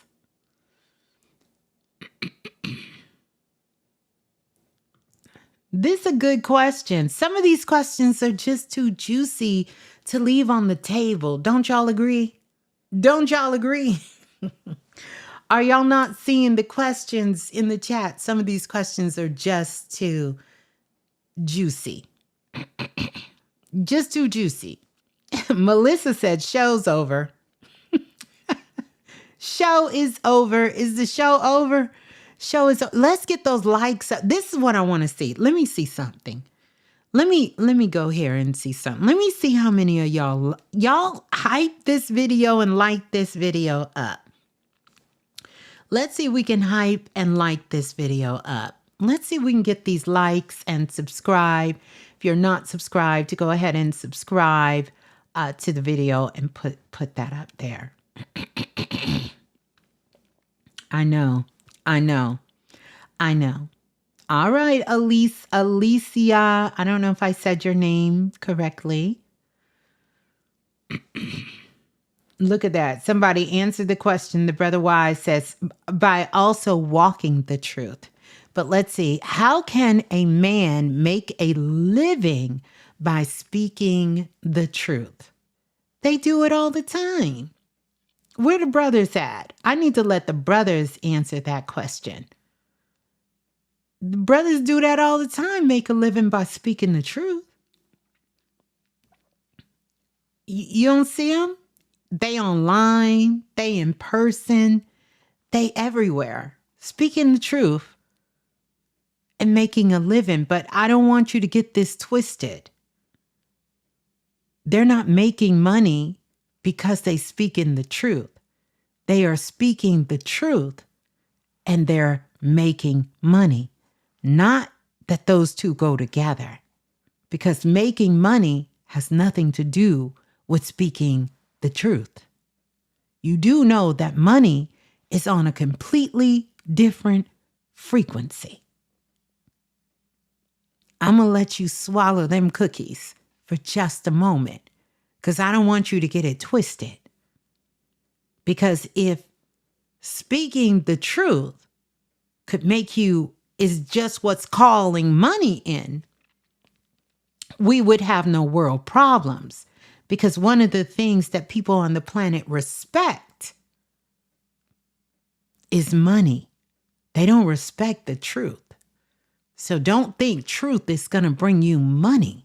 Now, truth of thyself can bring you money, but speaking the truth does not necessarily correlate to making money because it's a whole lot of people that speak the truth and they're broke.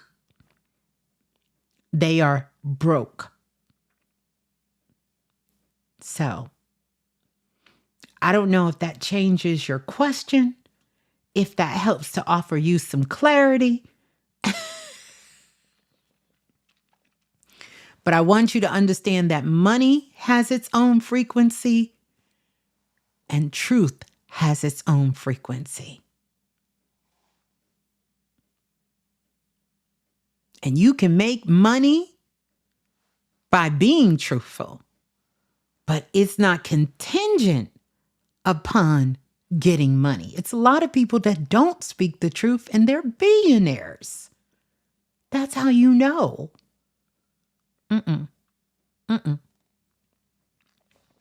But on the flip side,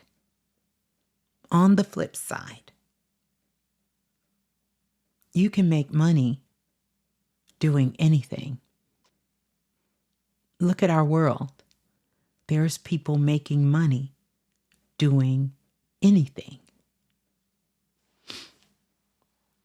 Money is a byproduct of your truth telling, doing what you enjoy.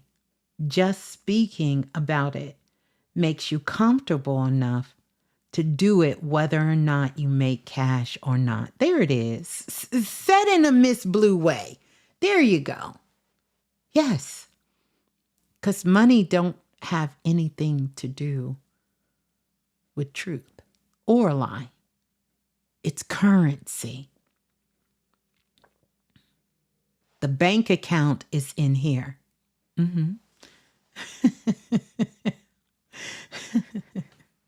Is that right or not? It said, thank you for responding to my question. I feel like you want to say a couple more things, so I thank you. So hopefully that answered your question. But, it was a juicy question that people need to understand that that's not how you generate money. But can you make money speaking truth? Absolutely. There's a whole lot of things you can make money telling a lie. I'm not encouraging the lie, but I'm letting you know just because you tell the truth doesn't mean that you're going to make money doing it. People tell the truth all day. One thing doesn't have another to do with the other. It doesn't. Now, if you want me to gaslight you and pretend, I can. But if you want to know some real occult shit, that don't have nothing to do with it. It doesn't. Or else everybody here clock it. We would all be trillionaires up in here. We'd be trillionaires because we speak the truth. We'd be trillionaires. That's not how that works. That's not how it works. Now, we got a few trillionaires that's a part of the collective. And I'm proud to say that. But it may not necessarily be because they always speak the truth. I just want to be clear. I just want to be clear since we talking about the truth. Just want to be clear. Yeah. So hopefully that helped. Y'all look like y'all got a little tired after that. Let me see if we got some new subscribers. Where y'all at? Where y'all at liking and subscribing? If you feel like, you received something out of this message, don't forget to hit the notification bell so you can know whenever I go live. And this has been good. It's been real good. Maybe truth is a system that hasn't been invented yet. No, truth is invented. It's already invented. Truth has been here. Truth is great, but truth is not the only system that money flows through, is what we're telling you. Truth is a system, but everybody has free will. Yeah. So truth system has already been it's embedded in you, but everybody don't tell the truth.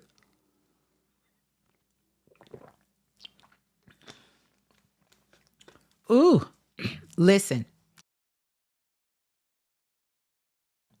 listen, listen, listen, listen, listen, listen.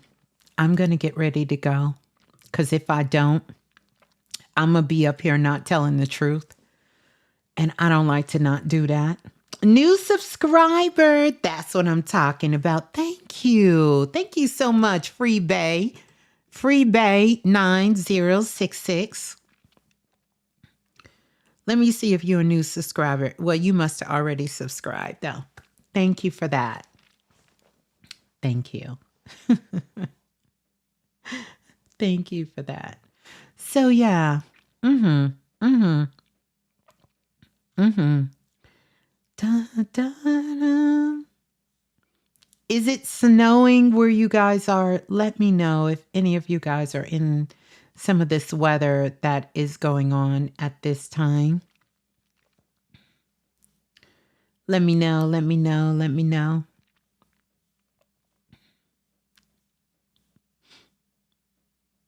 Let me see. Where did I put this? Yeah. Mm-hmm. Yeah. Well, that is going to do it for me, you guys. We're going to get ready to close out and, close this out, and I'll see you guys after the new year.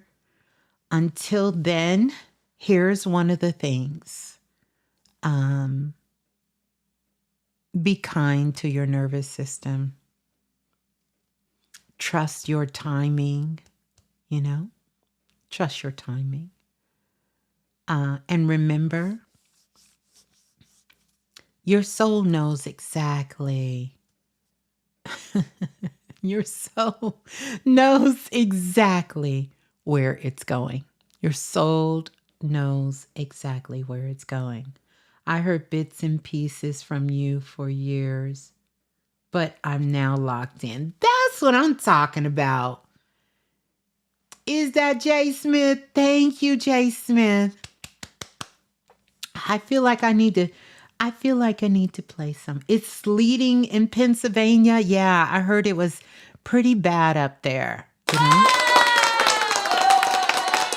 All right, K-Star, you just subscribe. Look at y'all subscribing. That's what I'm talking about. Look at that. That's what I'm talking about. Let's tell the truth and be about the work that we want to see in the world. And the brother Knowledge Forum, can you have my autograph? Of course you can. If you give me yours, you give me your autograph, I'll definitely give you mine. Princess Fula. Okay, Fule. Am I saying it right? Fula? Princess Fula. Subscribe. Thank you for subscribing. That's what I'm talking about. We're going to get everybody in here. I know this clap. We're going to work on it. We're going to work on it. Well, I'm glad I could help you a lot over the years, and I'm so glad that you guys are here. Whose birthday is it? It's Bridget's born day. I know you. Let me put Bridget on the spot.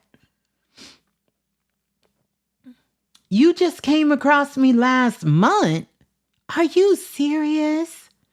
Wow. Wow. Well, I am so glad. I hope you have subscribed. Bridget, don't worry. I'm going to get to you in just a minute because I just seen something else. The brother Wise Alchemy 13 said, just subscribe. I came across Ms.Blue, caught Ms.Blue on Brother Rich show, you think. Well, welcome on in. I'm going to get another clapper. I'm gonna bring the children back because y'all remember years ago I had the little children. I love the children, and let me go to Bridget. I got to give Bridget a short little reading because her born day is tomorrow.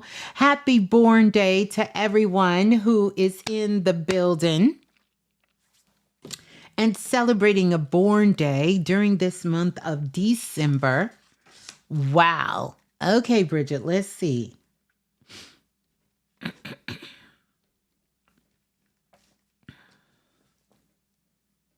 Oh, wow. Really? I didn't know that.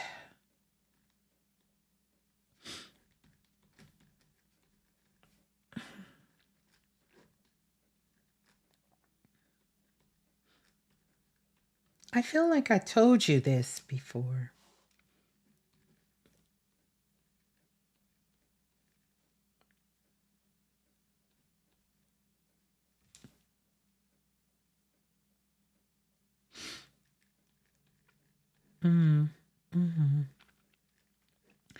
All right, Bridget, you're going to be coming into a personal year of 3, which is a beautiful cycle of 3.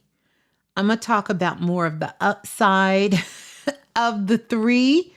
And in this personal year of 3 that you're going to be entering into, in this personal year of 3, it's a cycle of communication, right? So when you think about the 3, you think about the Trinity, and so that's the mind, the body, and the spirit, the mother, the father, and the child. So it's a very creative energy. It's like creation energy of the 3. It's built off of a lot of communication in this 3 cycle. It also is an opportunity. You think about all the things that come in 3s, the past, the present, and the future, all of these things happening at one time.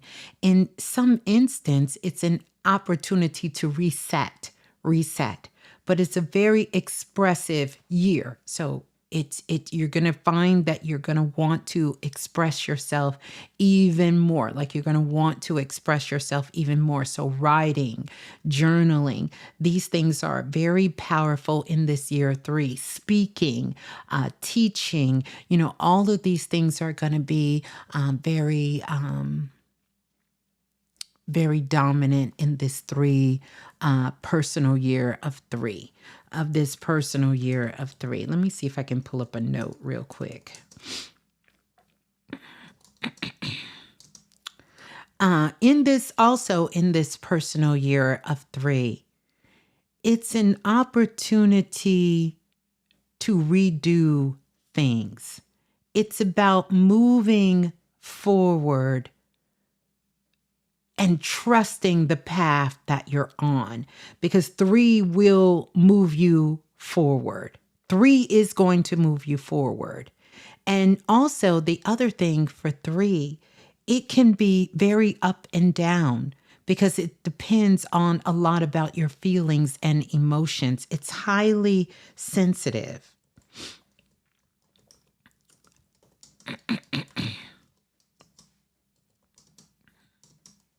It's a highly sensitive, energetically sensitive time.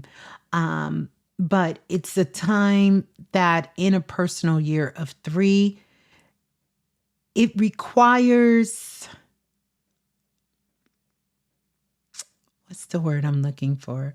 It requires you to be honest, emotionally, physically, mentally honest. Because in a personal year of 3 it can be cloaked. Sometimes 3 can make you feel cloaked in that. Mm, mm, mm, mm, mm, mm-hmm, mm-hmm, mm-hmm, mm-hmm, mm-hmm, mm-hmm, mm-hmm, mm-hmm. It's a great year for teaching, for sharing, because your voice becomes an instrument like a tuning fork to those around you, especially when you are speaking your truth. But it's also, if you suppress your emotions, you will start to get stuck. Think about a 3 when you see it upside down. It's like you're going up the mountain, down the mountain, up the mountain, down the mountain, or up the hill, down the hill. So you're going to definitely want to make sure that you don't suppress your emotions at all. At all. This is the time for you to be visible, to express your emotions, express your feelings, to speak what you have been holding back, and also allow your life to respond to you and not the other way around. Don't respond to life, but have life respond to you. It's that energy that opens us up to free will, um, uh, into uh, uh, into our soul's energy. Usually in a 3 cycle, what ends up happening is people go to the next level of what they feel their path is in life, what's calling them, what their path is in life. Like in that 3 energy, it usually takes them into that energy. Like usually it's something else coming through here, but I'm trying to kind of filter it out in a little bit. uh mm, mm-hmm mm-hmm I'm trying to filter it just a little bit so I don't be too long.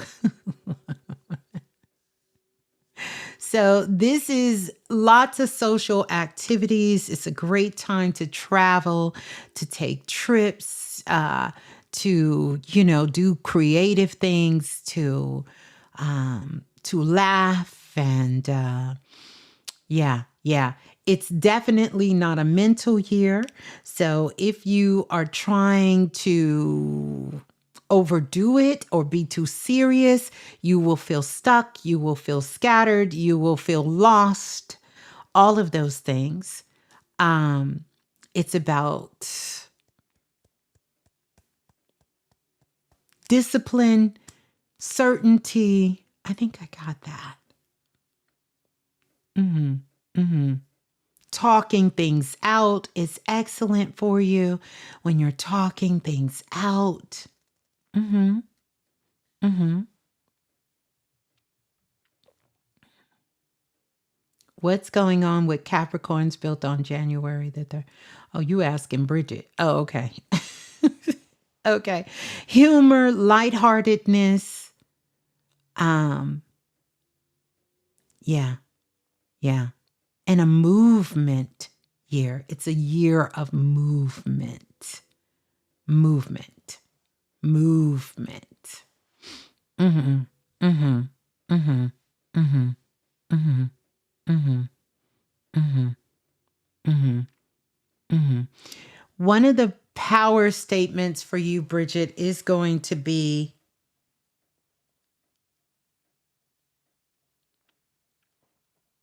what if I can?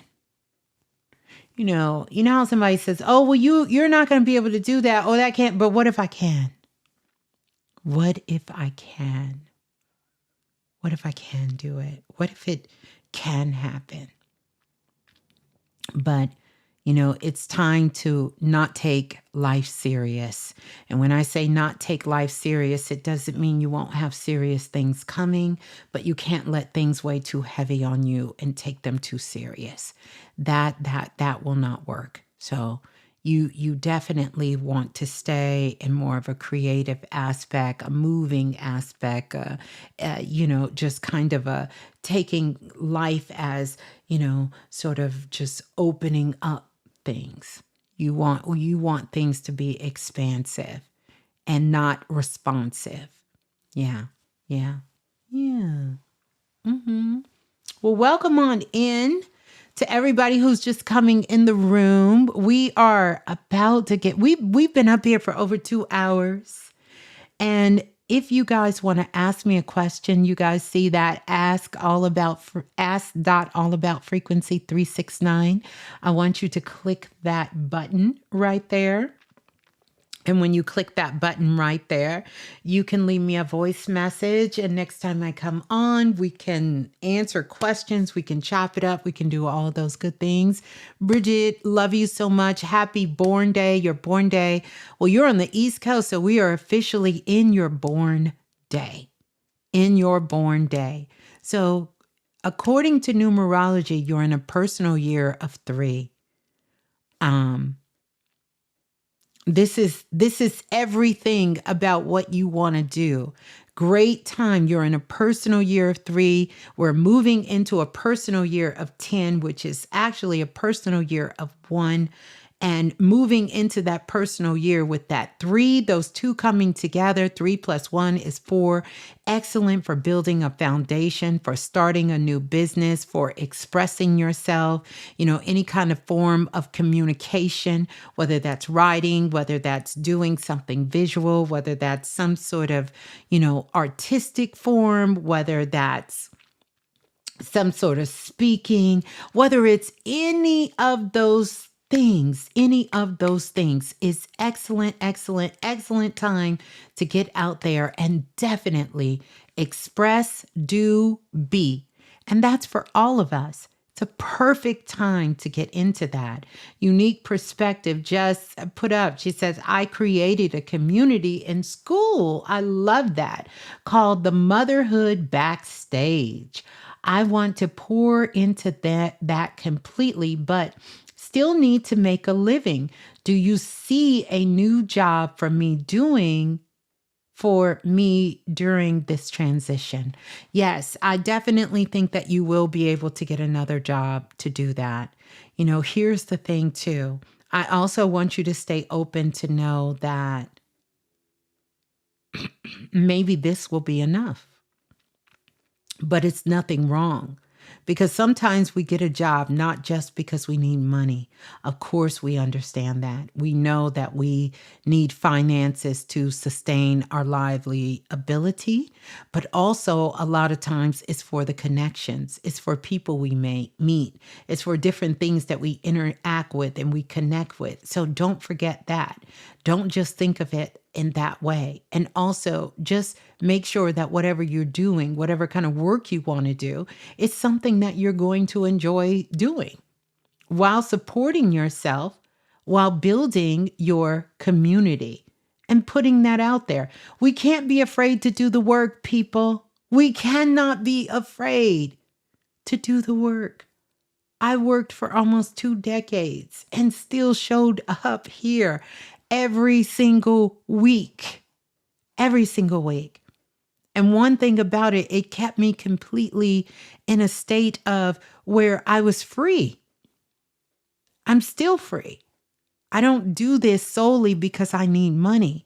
Because when that constraint is placed on you, that can bring in a different kind of energy. We've seen people who are in desperate situations and what they will do to try to take care of themselves. So you want to make sure that you are strategic about how you're doing what you're doing. It's great to have an idea and to want things, but you have to have a strategy. Again, this is why the Dream Makers course is there. You need to have a strategy.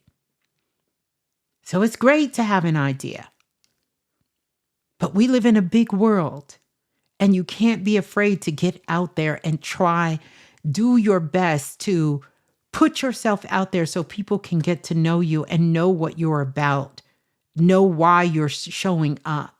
And not showing up just because you need to find a way to make a living and you don't want to work a job. That's not why most of us are showing up. We're showing up because we have something deep inside of us that we love and we know. Then guess what? Guess what? And we want to be of some sort of service and assistance to those in the world. That's the reason for doing it. It's not to escape life, but it's to embody life and live it even more fuller. That's what you want to do that for. All right.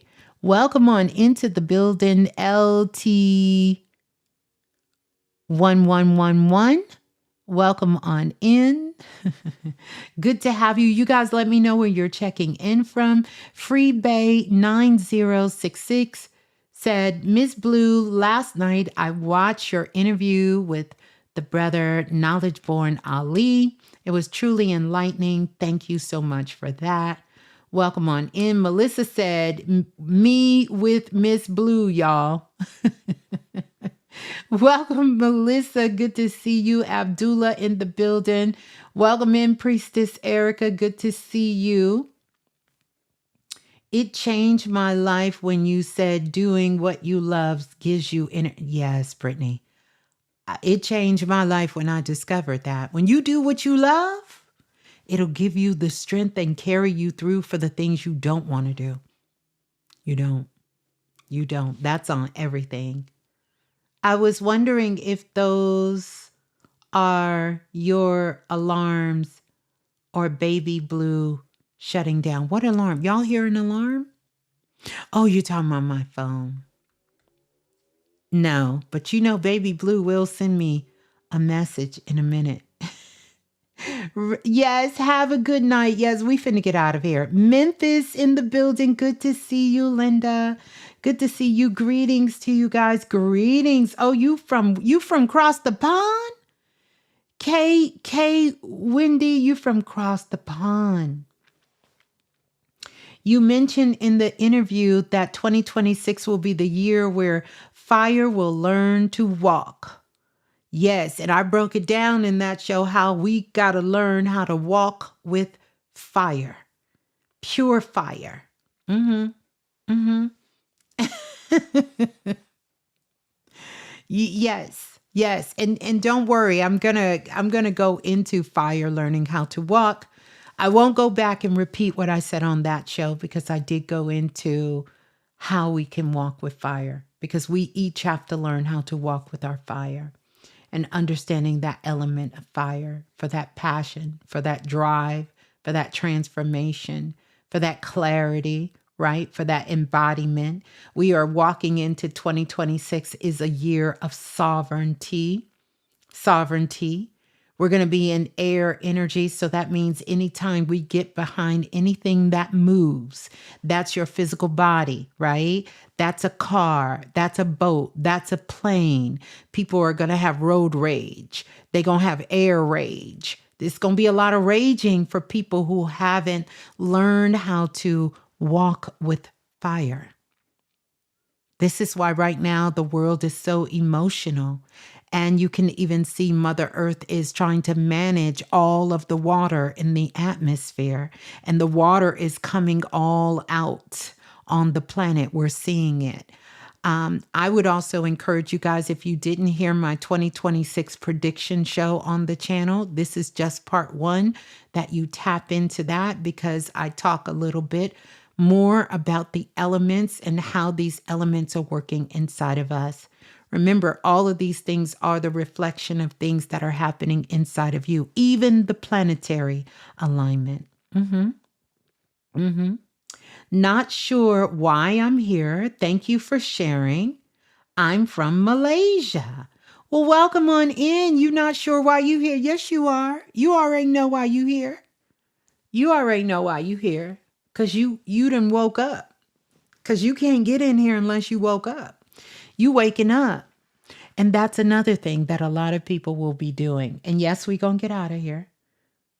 A lot of people are going to be waking up to the illusion, to the cloud of the illusion that we've had going on in our lives.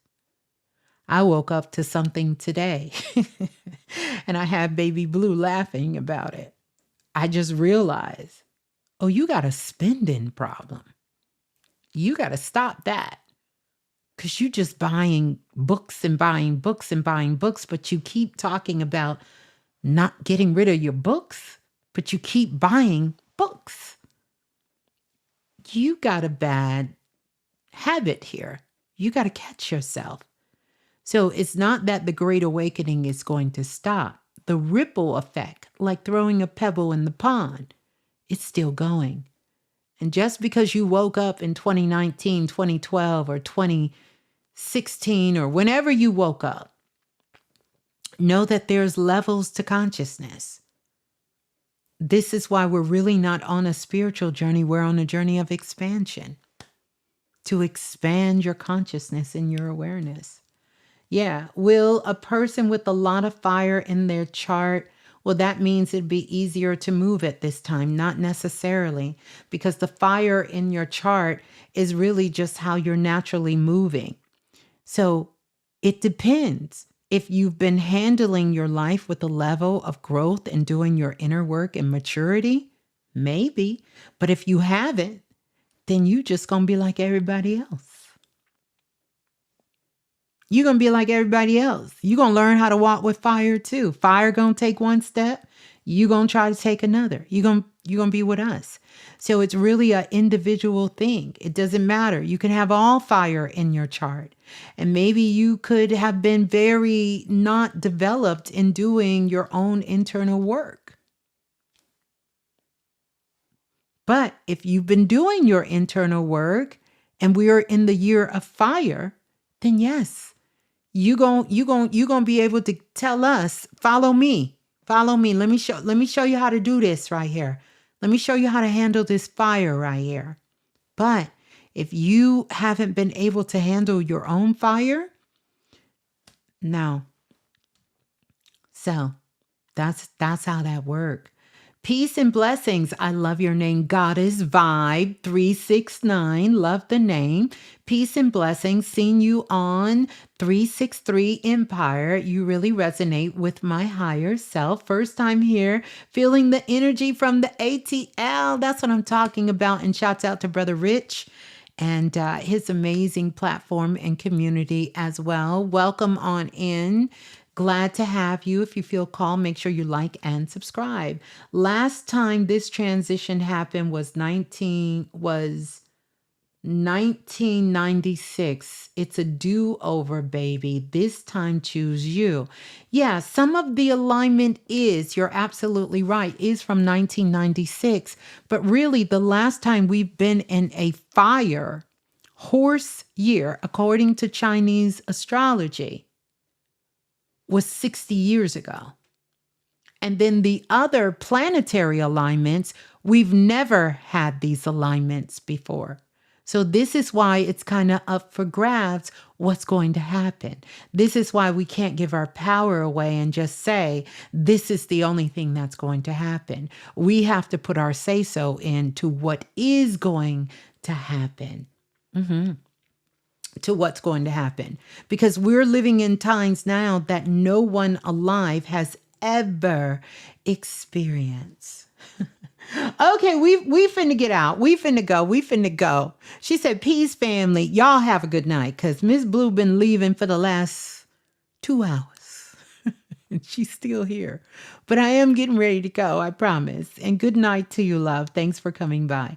But yeah, so some of this we've never experienced. Ever. So we don't know. We don't know. But if you got fire in your chart, where my fire signs, heavy fire signs are, where y'all at? And you've been doing your inner work, then yes, this should be a different kind of ride for you because you're used to this. But if you haven't been doing your work on the inside, then no. I'm an Aries 321, and I feel like things are moving crazy around me, but I react with calm energy. Beautiful. Beautiful. Because you do know that we're all 12 zodiac signs. You ain't one sign. You're not one house. You are all 12 zodiacs. 12. You got many mansions in your house, and each one of those mansions in your house, you spent a little bit of time, and you think of it like a university, and you went to the school of Aries and you studied. Some of y'all studied real long. Some of y'all stayed for a short time. Then next house, all 12 houses, you studied in those houses. And then The gag is, that's just what's in your backpack. Then you came to earth. Some of y'all ain't going in y'all backpack. Some of y'all came to earth and just, you forgot you had a backpack. But see, some of us woke up and we remembered, or somebody reminded us, hey, check this out. You do know you got tools and stuff in that backpack that can help you while you're here. Some of us pulled out one tool, and we've been using that one tool this whole time we've been on the planet. I'm here to remind you, hello, you got more tools in that backpack. It's just not those 12 things. You got other stuff in there. You know, did you ever think that you can take the backpack off and just dump it out? Just see what's in there. You know, sometimes you got to just, you know how a backpack get, after a while you start just putting stuff in there, you forget what's in the backpack. So you need to take the backpack, you need to dump it out, you need to look in the backpack. You need to look in your backpack. So some of us have got to learn how to look in our backpacks because we forgot. We got stuck in one section of our backpack and we didn't do anything else.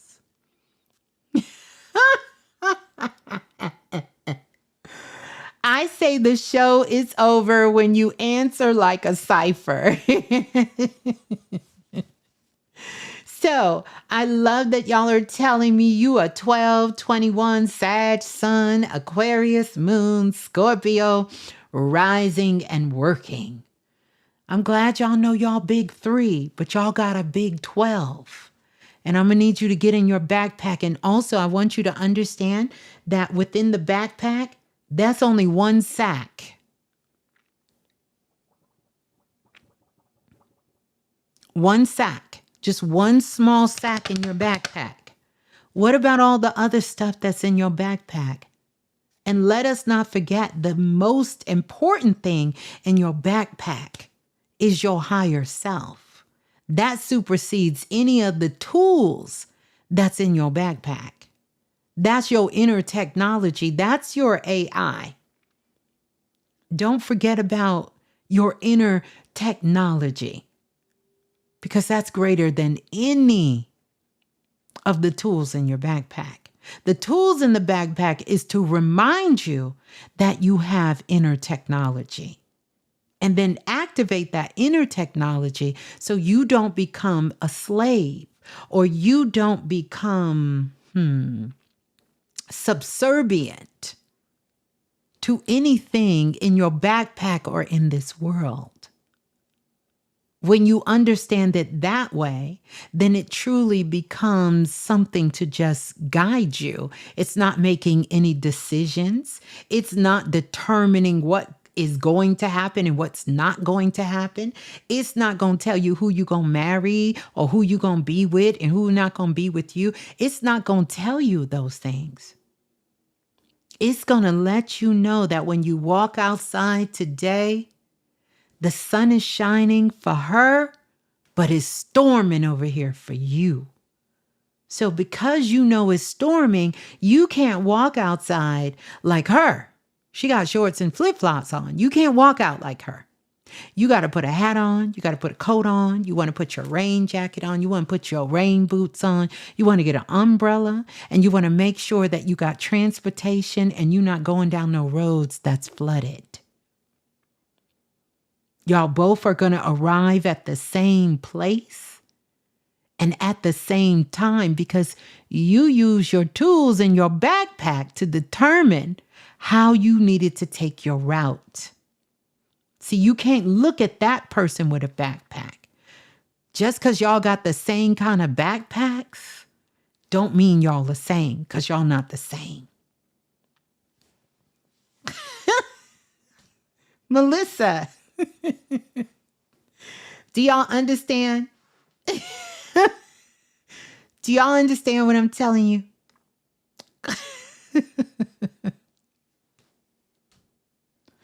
Yes. Tell them again, sis. Flow with the frequency that's needed in the time that it is needed. For example, don't be in the bedroom when it's time to cook Let her cook. Let her cook. Don't be in the bedroom when it's time to cook in the kitchen. I love that. I love that.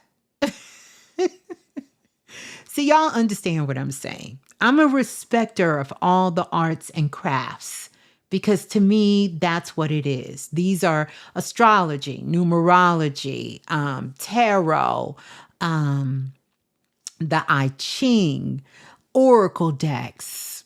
You know, these are really tools and systems. I'm a respecter of them. The one that I know that I'm here to assist you in mastering is the one inside of you, your multisensory abilities. Because if I dropped your ass off in the middle of Timbuktu and you don't have your cell phone and you can't pull your chart up, or you don't know what today is, or you ain't got your deck, or you don't have your oil, and you ain't got no herbs, then what you gonna use? You gotta be able to tap into your higher consciousness. Not the false matrix, not the mind. I'm talking about your higher self.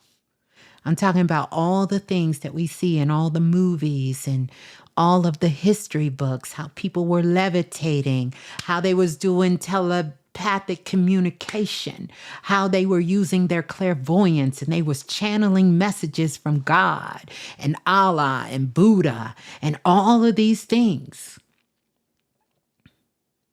That part where they were able to reach up into the ethers and get what they needed, where they were able to part seas and move mountains and, cause it to rain and for the sun to come out. That ain't coming from one of them systems. You got to activate that from within. That's a multisensory ability. So I think it's all cool. I love it all. I teach it all. I believe it all has a place. But if you want to know where Ms.Blue get down, what I do, you can do. And that's what I teach. I teach you how to activate this inside of you. Now, how you use that after you've activated it, it's up to you. But I want you all to know that you have the ability to do that. You have the ability to read frequency, because I don't teach people to read people, because people too wishy-washy. They change. They can be one way today and another way tomorrow. They can love you now and hate you later. People change. So we're not reading people. We reading frequency. That's where the power is. Yes, Timbuktu is a real place. It's on the continent of Africa. It's a real place, Timbuktu. Yeah. Without a chart.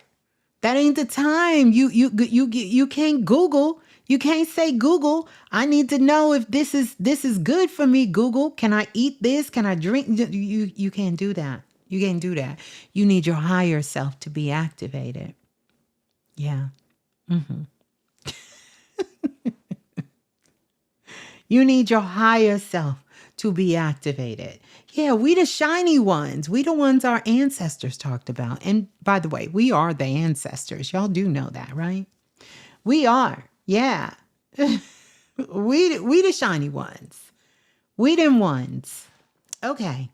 Y'all just like when I cut up. I don't know why y'all like that, but y'all like that. Y'all like that. Years ago, you guys would just get a kick out of when I get so pissed off, I'd be cussing. Oh, y'all would love them shows. Ooh, Ms.Blue is cussing. Ooh, she was going off. Y'all love them. I don't love them. But welcome on in. We got some of it newbie, new to the channel. Welcome on in. Let me see if them subscribers numbers them went up. Let me see. Y'all subscribing? Ooh, y'all are getting it in. Well. Look at here. Look at here. Ms.Blue saw a video of two mountains making the shape of the map of Nigeria, I think, and the mountains in South Africa. Through the gap, one track, the seasons, using the way the sun hits the gap. Absolutely. Our ancestors knew all of that. We knew all of that. And we can awaken these things within ourselves. We can.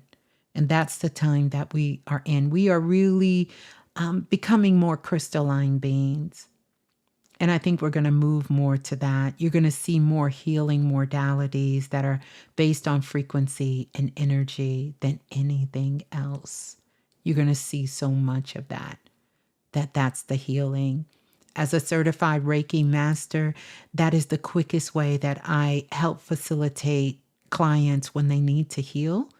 Is through their energy body. You can heal the physical body faster through the energetic body than you can by touching the physical body. With any food, with anything, it will heal faster. And if you are struggling with a health issue, learning how to maintain energy in your body is the only way you can heal. You can take all the medicine, do all the things and everything. But if you can't maintain an energy within your body, it's not going to work. It's not sustainable. Yeah. So we're moving towards that. And we got some more. Welcome on in. Oh, you guys are coming over. You said, I found you after you were on Brother Rich's channel. Thank you. Thank you. Thank you. I'm grateful for that, for however you guys have been listening. And for some of you who have been listening for a long, long time. You just discovered Reiki. Ooh, you're going to love it. When I say you're going to love it, oh, you're going to love it. You're going to love it. Everybody know Reiki. Everybody can do Reiki. Everybody can do Reiki.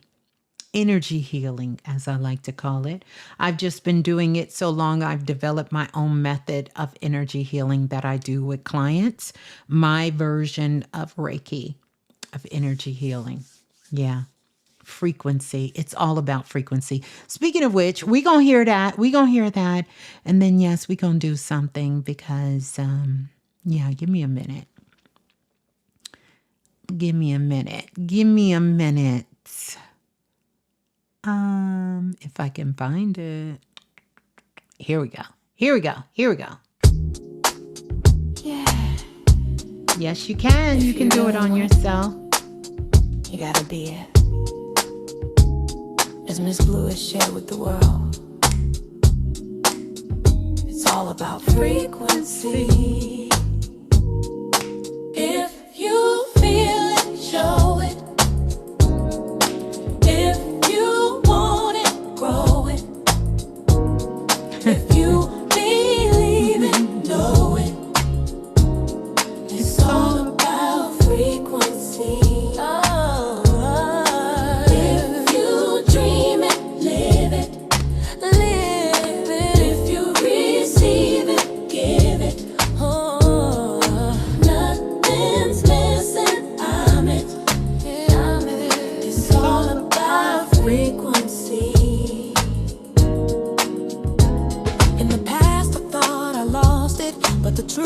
Always near. Every scar became a teacher. Every fall just brought me here. Now I'm rising with the healing. Every light inside of me, not becoming what I'm chasing. I am the frequency. You feel it, show it, show it. If you want it, grow it, grow it. If you leave it, know it.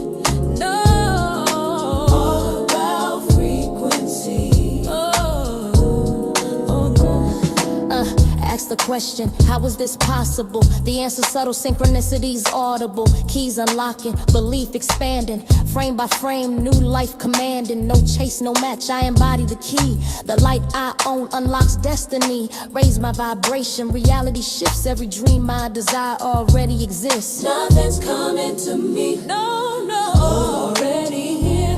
When I raise my vibration, the vision is clear. Vision is clear. If you want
It's all about frequency. For sure, for sure, for sure, for sure, for sure, for sure, for sure, for sure. It's all about frequency. And I know you guys are asking and asking Miss Blue, where can we download, listen to this song? I am working with the girls so that we can get this song that we created together. We can get it on Spotify and all these channels so you guys can have access to it all the time because people love it. They love it. And I love it. I love it. So I love it. Oh, your dog is watching you dance. I love it. But listen, I want to answer this question here because I just, y'all know, I'm going to go. I'm going to go. I am. Someone asked, would I think about doing a New Year's show? Now, back in the day, I used to do New Year's shows. Quiet as it's kept. It's my spiritual birthday. But I may do one this year. It depends because I got to go out of town. And if I can make it back in time. Yeah. Okay. So here's the question from Rich G5R for P Peace. Do you believe in telekinesis and levitating? If so, is it the environment and pollution holding it back? And the answer is no. The environment and pollution is not holding it back. It is the consciousness within the beings holding it back. That's holding it back. Yeah. And the reason I can tell you that is because, we like to fantasize about things in our reality. And I'm not so much talking about telekinesis to make things move because I'm going to share something with you that I have proof. I can do telekinesis. I have made objects move, not just in a distance from me, but distances like across the world, right? I think we all have this ability, but we have to be in a clear state of consciousness, an elevated state of consciousness and focus. But it's not the kind of focus like you stare at something. It's a frequency focus. And I remember one time, and it's documented, I'm sure, on many of my shows, where I was doing a reading for a brother. I'm not going to say who he's related to, but it's one of the famous actors from the UK in the world. And matter of fact, we were getting ready to do a soul session. And prior to doing a soul session, I don't know how the conversation came up, but I started telling him he was asking me, could I tell him what was on his coffee table? And I told him. And then we proceeded and I made the object move. I have done it several times with Brother Panic and with Brother Bobby, with us being on the phone, and several other people I've done readings for as well, and in person for people. So what I'm telling you is, I'm not telling you I just go around moving shit, because there would be no point in doing that. But what I'm telling you is that it is possible. And there has been documented times of people doing telekinesis. Think about when someone has been in an accident. It could have been a car accident, or a mother who has had a child and something fell on the child. And all of a sudden she says, next thing she knows, the dresser moved. The child didn't move it. The mother didn't move it, but the mother did move it. She moved it with her consciousness. Or the father who lifted the car to unpin a child from there. So we're doing it in a lot of situations. If you catch yourself and you think about when you were young, I don't know about when you guys grew up. Some of y'all are a younger generation. But for those of you who know this, I want you to understand this. When you take a look, how many times have your parents had glass? Like, we didn't grow up with plastic. We grew up with glass. and you had a fear of playing around at the table and breaking the glass. How many times has that glass been sitting there and you knew the glass fell, but somehow within your consciousness, you made that glass get back up on that table? I'll wait, because I know many of you was doing telekinesis when you were young, that there was something that was about to fall, something that was about to happen, and you moved it out of the way, or it moved itself out of the way. I think a lot of times what has happened now, look at y'all, look at the yes. Look at the yes, yes. Because see, I'm taking you back to the moment, or that moment you're driving in the car and you already know this car hit you, but the car didn't hit you. See, we came into an era where we have given things away to our guides and our angels. And I'm not saying they're not helping us, because they are.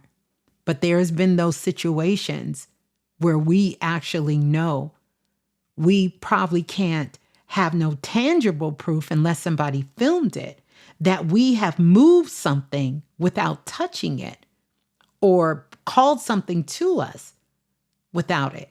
But we've done it. If you're a parent and you've ever had a child and your child accidentally runs out in the street and you don't catch them, and your energy jerks the child back from a pot falling. How many mothers and fathers have stopped pots from falling off the stove, from bumping into it and having your child or your pet or someone around you? See, we don't catch these little moments. Telekinesis and these things, when we do it, it's not done as a sport. And I think sometimes we want to flex and we want to do things as a sport. But remember, these things, if you want to call them superpowers or whatever, they had a divine purpose, not just so you can be around here saying, I almost said something. This, I know it's time for me to go, because I'm about to get into joke mode and I don't want to offend anybody, because I really just like to have fun. But anyway, you see some chick walking down the street and you want to see her shake. That's not what telekinesis is for. You going to use your powers to make a part of her body shake. That's not what it's for. Not saying that you can't use it for that, but that's typically not what it's for. It's for other things that we are using telekinesis for. Levitation. I experienced levitation. Now, hey, everybody knows the story. I tell you guys, when my aunt's house that's in Brooklyn, that's right there on Schaefer Street, in her brownstone, whenever my aunt would tell me to go all the way up to the third floor and talk and go get my other aunt and tell her to give me something or whatever, the hallway used to be so dark. It used to be dark and we used to keep the lights out, right? Every time I would walk up that steps, all I would have to do is say, oh, I'm so tired. I'm so tired. I'm so tired. I'm so tired.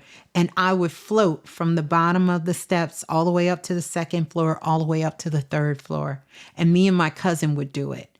Now, when we were kids, we were told that that was a ghost, that did that, like one of our relatives who had passed away, and that was a ghost, and he would come and he would pick us up and we would literally float. My aunt used to have a dog named Prince, and he was like a little miniature Doberman Pinscher, and Prince would be going insane because he could see it, he could sense it, and we would float. And whenever somebody would come, because I remember one day my Aunt Liz opened the door and she was like, what are y'all out here doing? And we fell on the steps because we were floating, and we used to do it all the time, like all the time. This was no joke. This was not my imagination. We used to do it all the time. We would be at the bottom of the steps and we would just say, we're so tired. We can't walk. And we would act like we're tired and we would just start to float all the way up to the third floor. That was right there on Schaefer Street between Bushwick and Evergreen in Brooklyn, New York. Right there across the street from PS 45. We would do that all the time as a kid. So pollution is not what's stopping this. It's because we have been locked into the false matrix and thinking that the mind is all, and that we have become programmed to think that if you cannot prove it scientifically, if it's not written in someone's history book, then it's not real. And so, because of that programming, which most of us are working to undo that programming, this is why we don't have access to our multi-sense, because these are things that's a part of your multi-sensory abilities. The more that we become crystalline beings, you're starting to see this. Now, don't get me wrong, the mind is a genius, and we will have more geniuses that will come out, that will be formed as geniuses, because they will be discovering things, they will be understanding things, they will be tapping into things even more. But on the flip side, we will also have people who will be amplifying their multisensory abilities. But of course, we need the intellect so I can have a conversation with you and you can have an understanding of what I'm telling you that my inner world is experiencing and what I know. And so that's the difference. So I don't think that the environment and pollution is holding us back, because quiet as it's kept, we've always had pollution on the planet of some time, of some sort of toxin, of some sort of something in the atmosphere. We can look at the different plagues that have come along. We can look at, in ancient Kemet, when they discovered certain dyes and when they were working with certain crystals and gemstones, how they discovered some of them lost their lives because these things were very toxic by nature. So it's always been this form of what we're dealing now. It just was qualified and talked about in a different way. There was a form of contamination that would happen during certain seasons that would happen around the world and every place that people have lived and every time.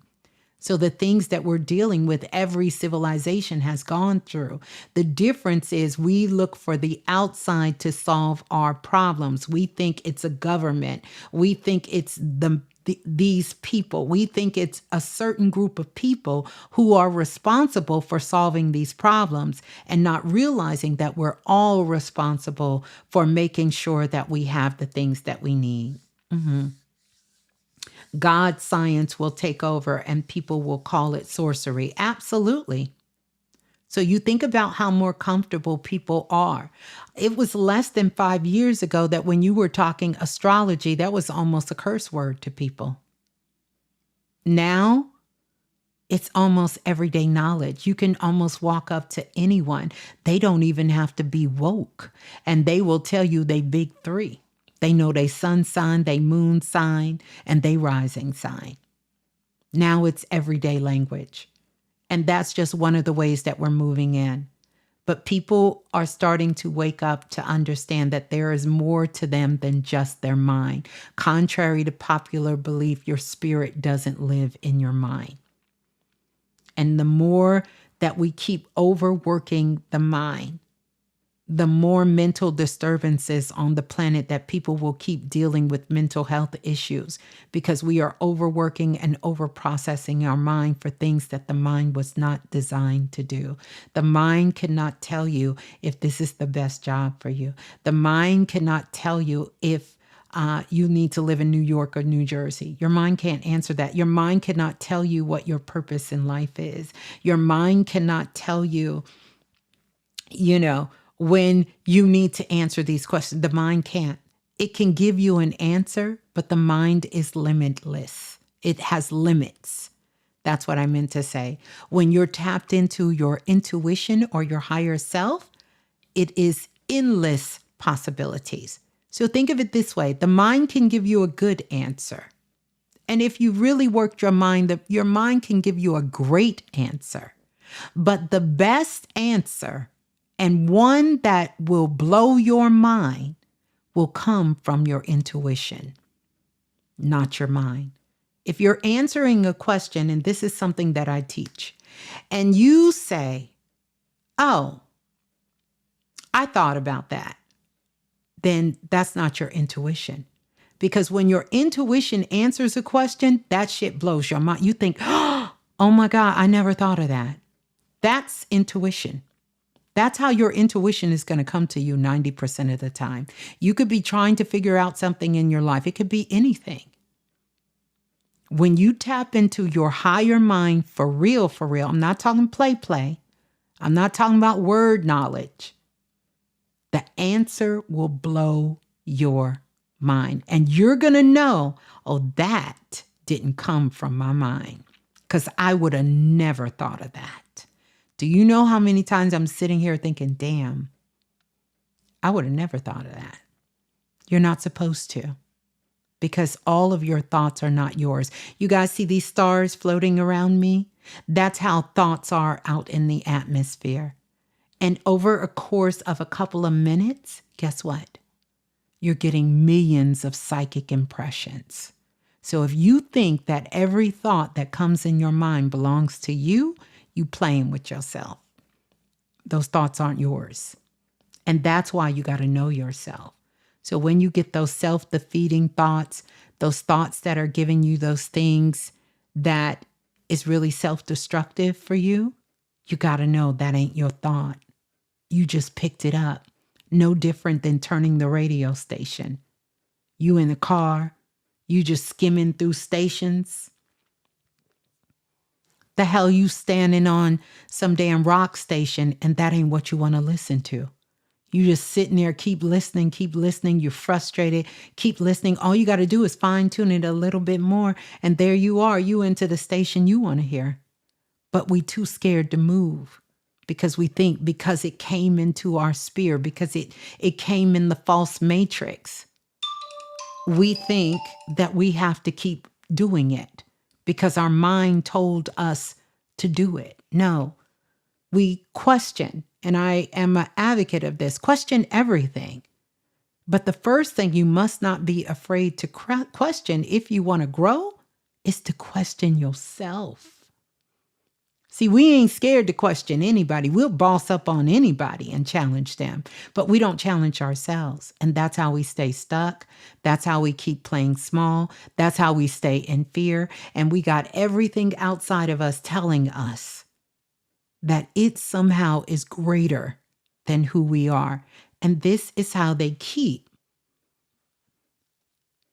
And I say they, because that's what the word people like to use. This is how they keep you playing small.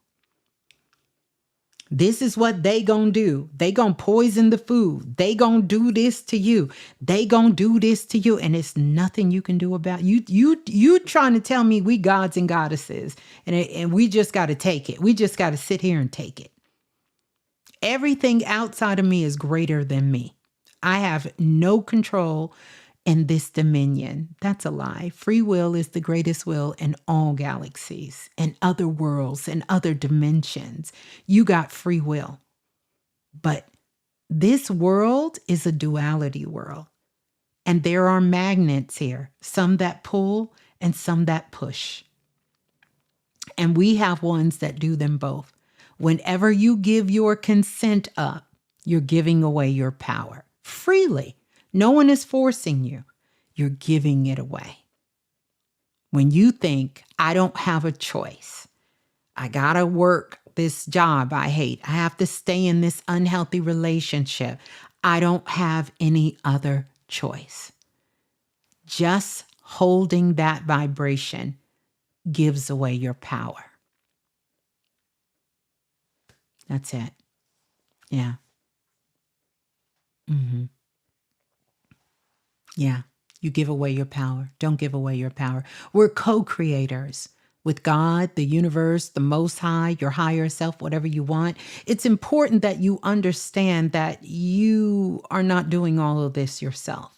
And I think that you really play with yourself when you think it's just you. I'm not telling you that. There is a higher source. But this is what I want you to understand, that you are an expression of that higher source. An expression, not a curse. You wasn't sent here to be punished. You were sent here to create. Why do you think we are in the 21st century? Look at where we are.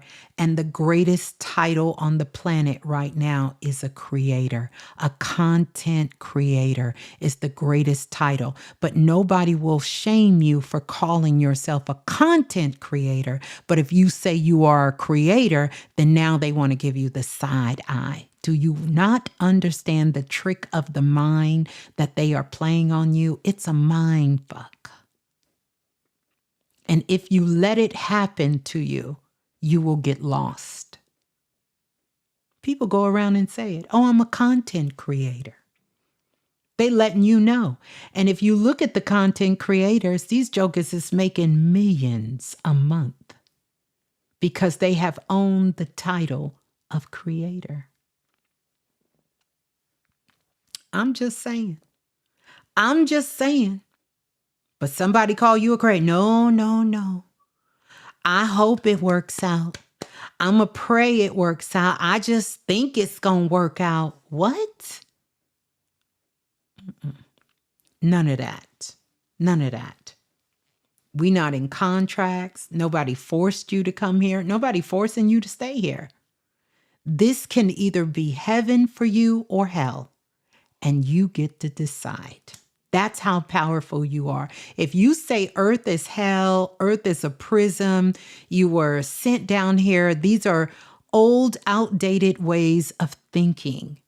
Before humanity came back into its golden understanding of its light, we are leaving the Kali Yuga years and we are moving into the golden years. But the gag is you could have been in the golden years, but you got to raise your frequency. Because if you down here in the dirt, you only gonna feel the dirt. When you raise your frequency, you get to see it all. And you get to decide where you're gonna be. So you either are creating heaven on earth or you living in hell.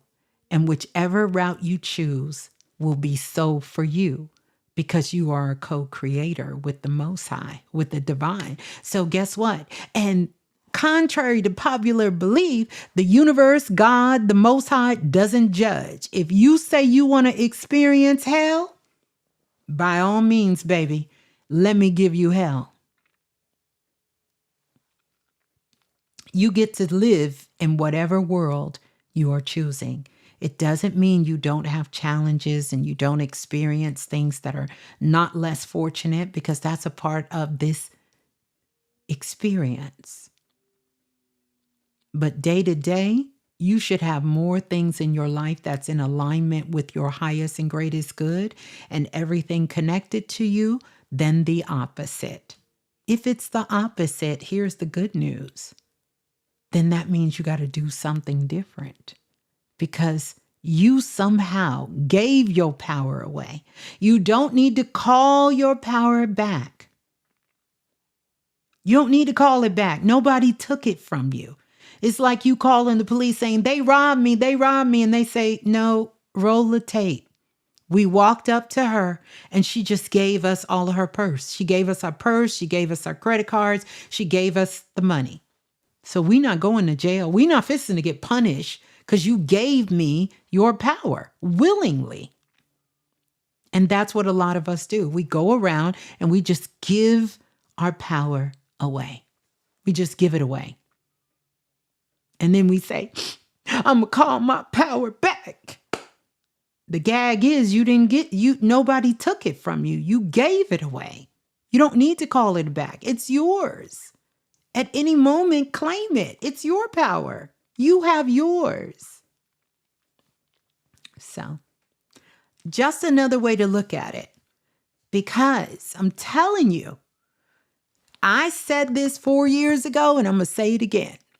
2026, it's going to be very hard to live on this planet without tapping in to your intuition. It's going to be a rough ride. They already got people who can be cloned as AI. You don't know if you're talking to a real person or not. In other countries, they around here marrying AI as a spouse and robots.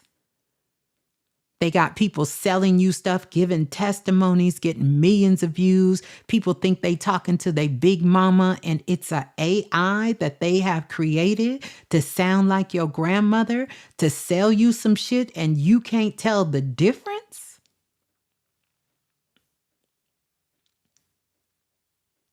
I'll wait, because where the God's at, where the goddesses at. AI didn't come to take your spot. AI came here so you can claim your spot. That's what AI is making people do. It's not taking your spot. It's forcing you. You either gonna boss up or you gonna move your ass out the way. That's it.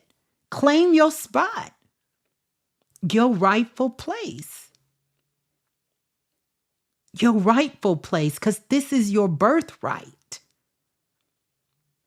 You came here to bring light and experience joy. You ain't even got to bring light. You came here to experience joy. Not to be stuck in pain and sorrow 24 hours a day and 7 days a week and feel like everything outside of you is controlling you. You didn't come here for that.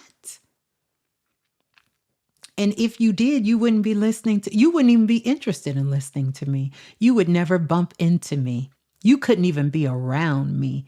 I would irritate the hell out your ass. You'd go running for the damn hills. You'll go looking for something else. But it wouldn't be here. Oh no. I would make it very uncomfortable for you to stay here if you was not in a state of consciousness.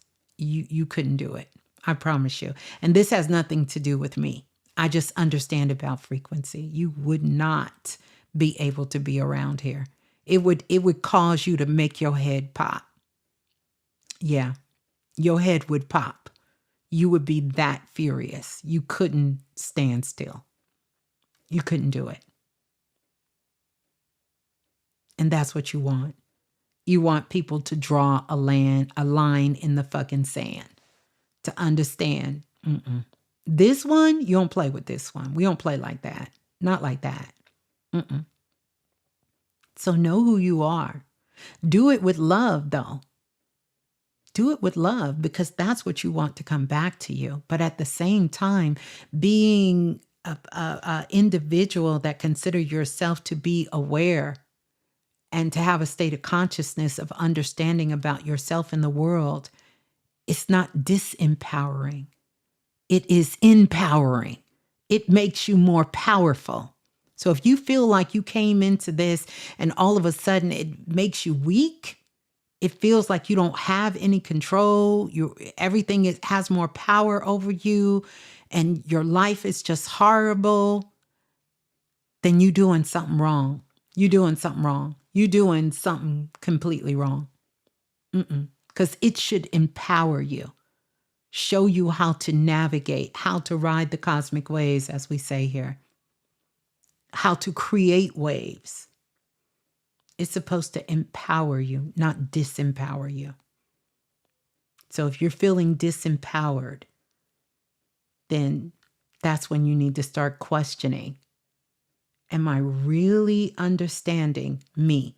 Because that's what you're learning for. You're not learning so you can teach a class. You're not learning so you can get a job and find a way to make some money. That's not the reason you should be learning. You should be learning because you're worth it. And you want to expand your consciousness and your awareness. And you want to find joy. You want to be able to find joy within yourself. And once you find joy within, once you find what feeds your soul, once you find what makes you happy, what elevates your consciousness and your experience, then you can filter that into any area of life. You could be a doctor, you could be a teacher, you could be sitting at home on the couch, and all of your needs will be met. But that's hard for humans to understand, because they think that money is tied to a job and it has to be tied to this. And so many of us were told that because you can draw, just because you're good at dancing, just because you're good at this, that ain't gonna make you no money. You got to get you a real job. You got to do something for real. We've been told all of these false narratives. But look around. We done cracked the glass ceiling. Look on YouTube, look on TikTok, look on Instagram. There's literally people making money eating. There's literally people making money doing everything you've thought about, because it is not the thing that they're doing that's making them money. It's the fact that they are finding joy in what they are doing. Yeah. You have to have the courage and fortitude to not only do the work, but to stick with it and stay with it no matter what. It needs to be a midnight passion above all else. Yeah, I agree. You will have some ups and downs. You got to stick with it. Sometimes we could be right on the verge of a breakthrough. We don't stay with it long enough. We don't stay with it long enough. As soon as it don't work out the way we want, we out. We doing something else. Recently, I was in the far left turning lane and a police black SUV with a logo and government tags. I put my head down for a few seconds and then look up and seen the black same SUV, but no police logo nor government tag, regular tag. Good for you. Good for you. Good for you. Good for you. If you needed to put your head down to shift your frequency, then good for you. The main thing I always tell brothers, I like their energy to be somewhere around 85 to 90 miles an hour. That keeps you off the radar. When you run your frequency low, you're a target for everything. We have the power and choice to rewrite our stories, absolutely, at any given moment. So if anybody is here and you don't like your story, baby, it's time for you to write yourself a new story. Get a new story. You don't like the family you grew up with, it was traumatic for you. Get a new family. Create a whole new family. That's it. Create a whole new family. Use your imagination and create you a wonderful family where your mother was cooking for you, loving on you 24 hours a day. Your daddy was home, not running the streets. Create you a new family. You had sisters and brothers that was loving and supportive.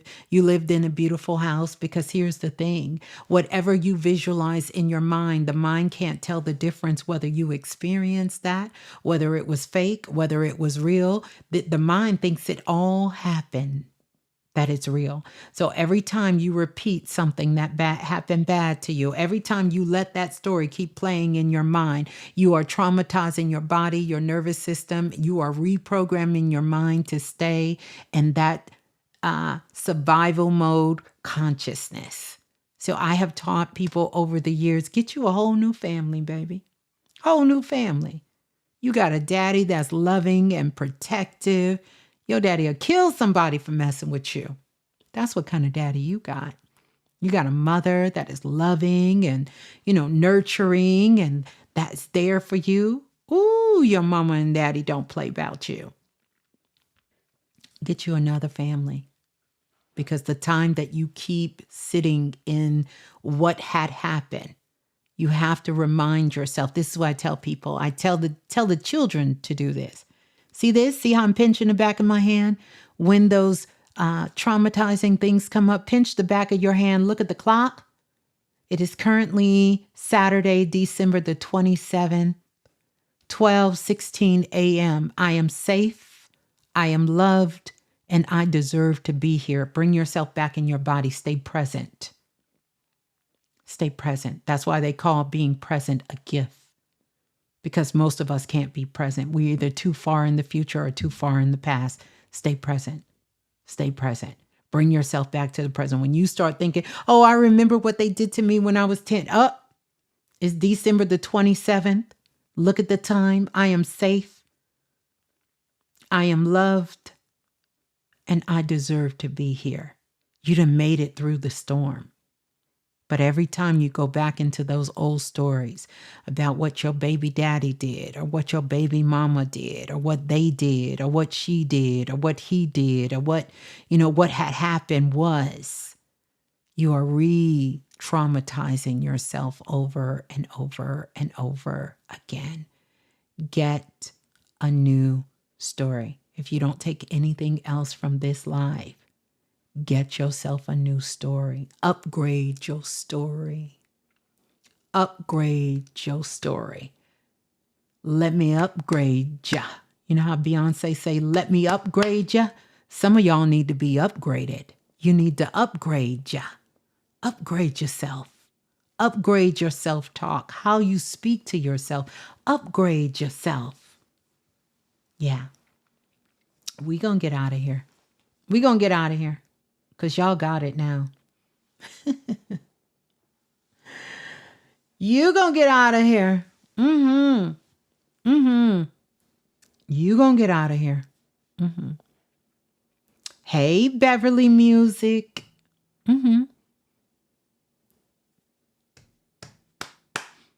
Y'all don't want me to, I almost gave y'all a quote, but I know right now I ain't gonna bring up her name, but we ain't gonna talk about that. Welcome on in.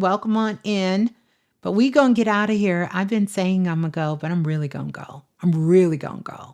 For real. What time is it? Oh, yes. Oh, no. Well, we're gonna go. So if I don't see you guys, you're adding that song to your playlist? Yes, it's on one of mine. I stay upgrading. Gotta upgrade. I am fighting sleep, Ms.Blue. Look, I'm going to bed. We going to bed too. Princess, we going to bed. We're going to bed. I love you all so much. Let's get ready to get out of here. Let me play something when we going to get out of here. We're going to play something real quick. If I can find it. Let's see if I can find it. Yeah, we're going to play something real quick. Tapped in, tuned in, turned all the way on. This ain't just a vibe, it's a freak scene bomb. Ms.Blue in the building, oracle flow, cracking codes of the cosmos, now you already know. Yeah. Ride the wave, feel the light, it's frequency love tonight. Ms.Blue gon' take you higher, burning truth with sacred fire.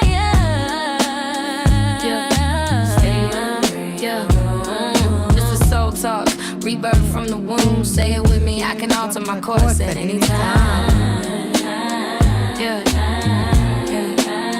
Tap in, turn on. Your higher self already logged in.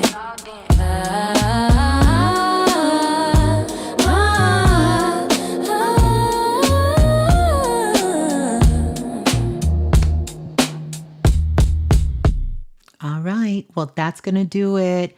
I love you all so much. Be good to yourself. Love yourself. Enjoy this holiday season.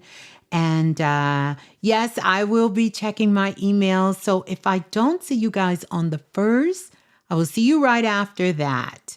But know that I'm still going to be around in these cosmic streets. Don't forget, if you have a question and you want to be featured maybe on the next show, go to ask.allaboutfrequency369.com and you can leave your questions there for me. Some of you, I will be answering your emails.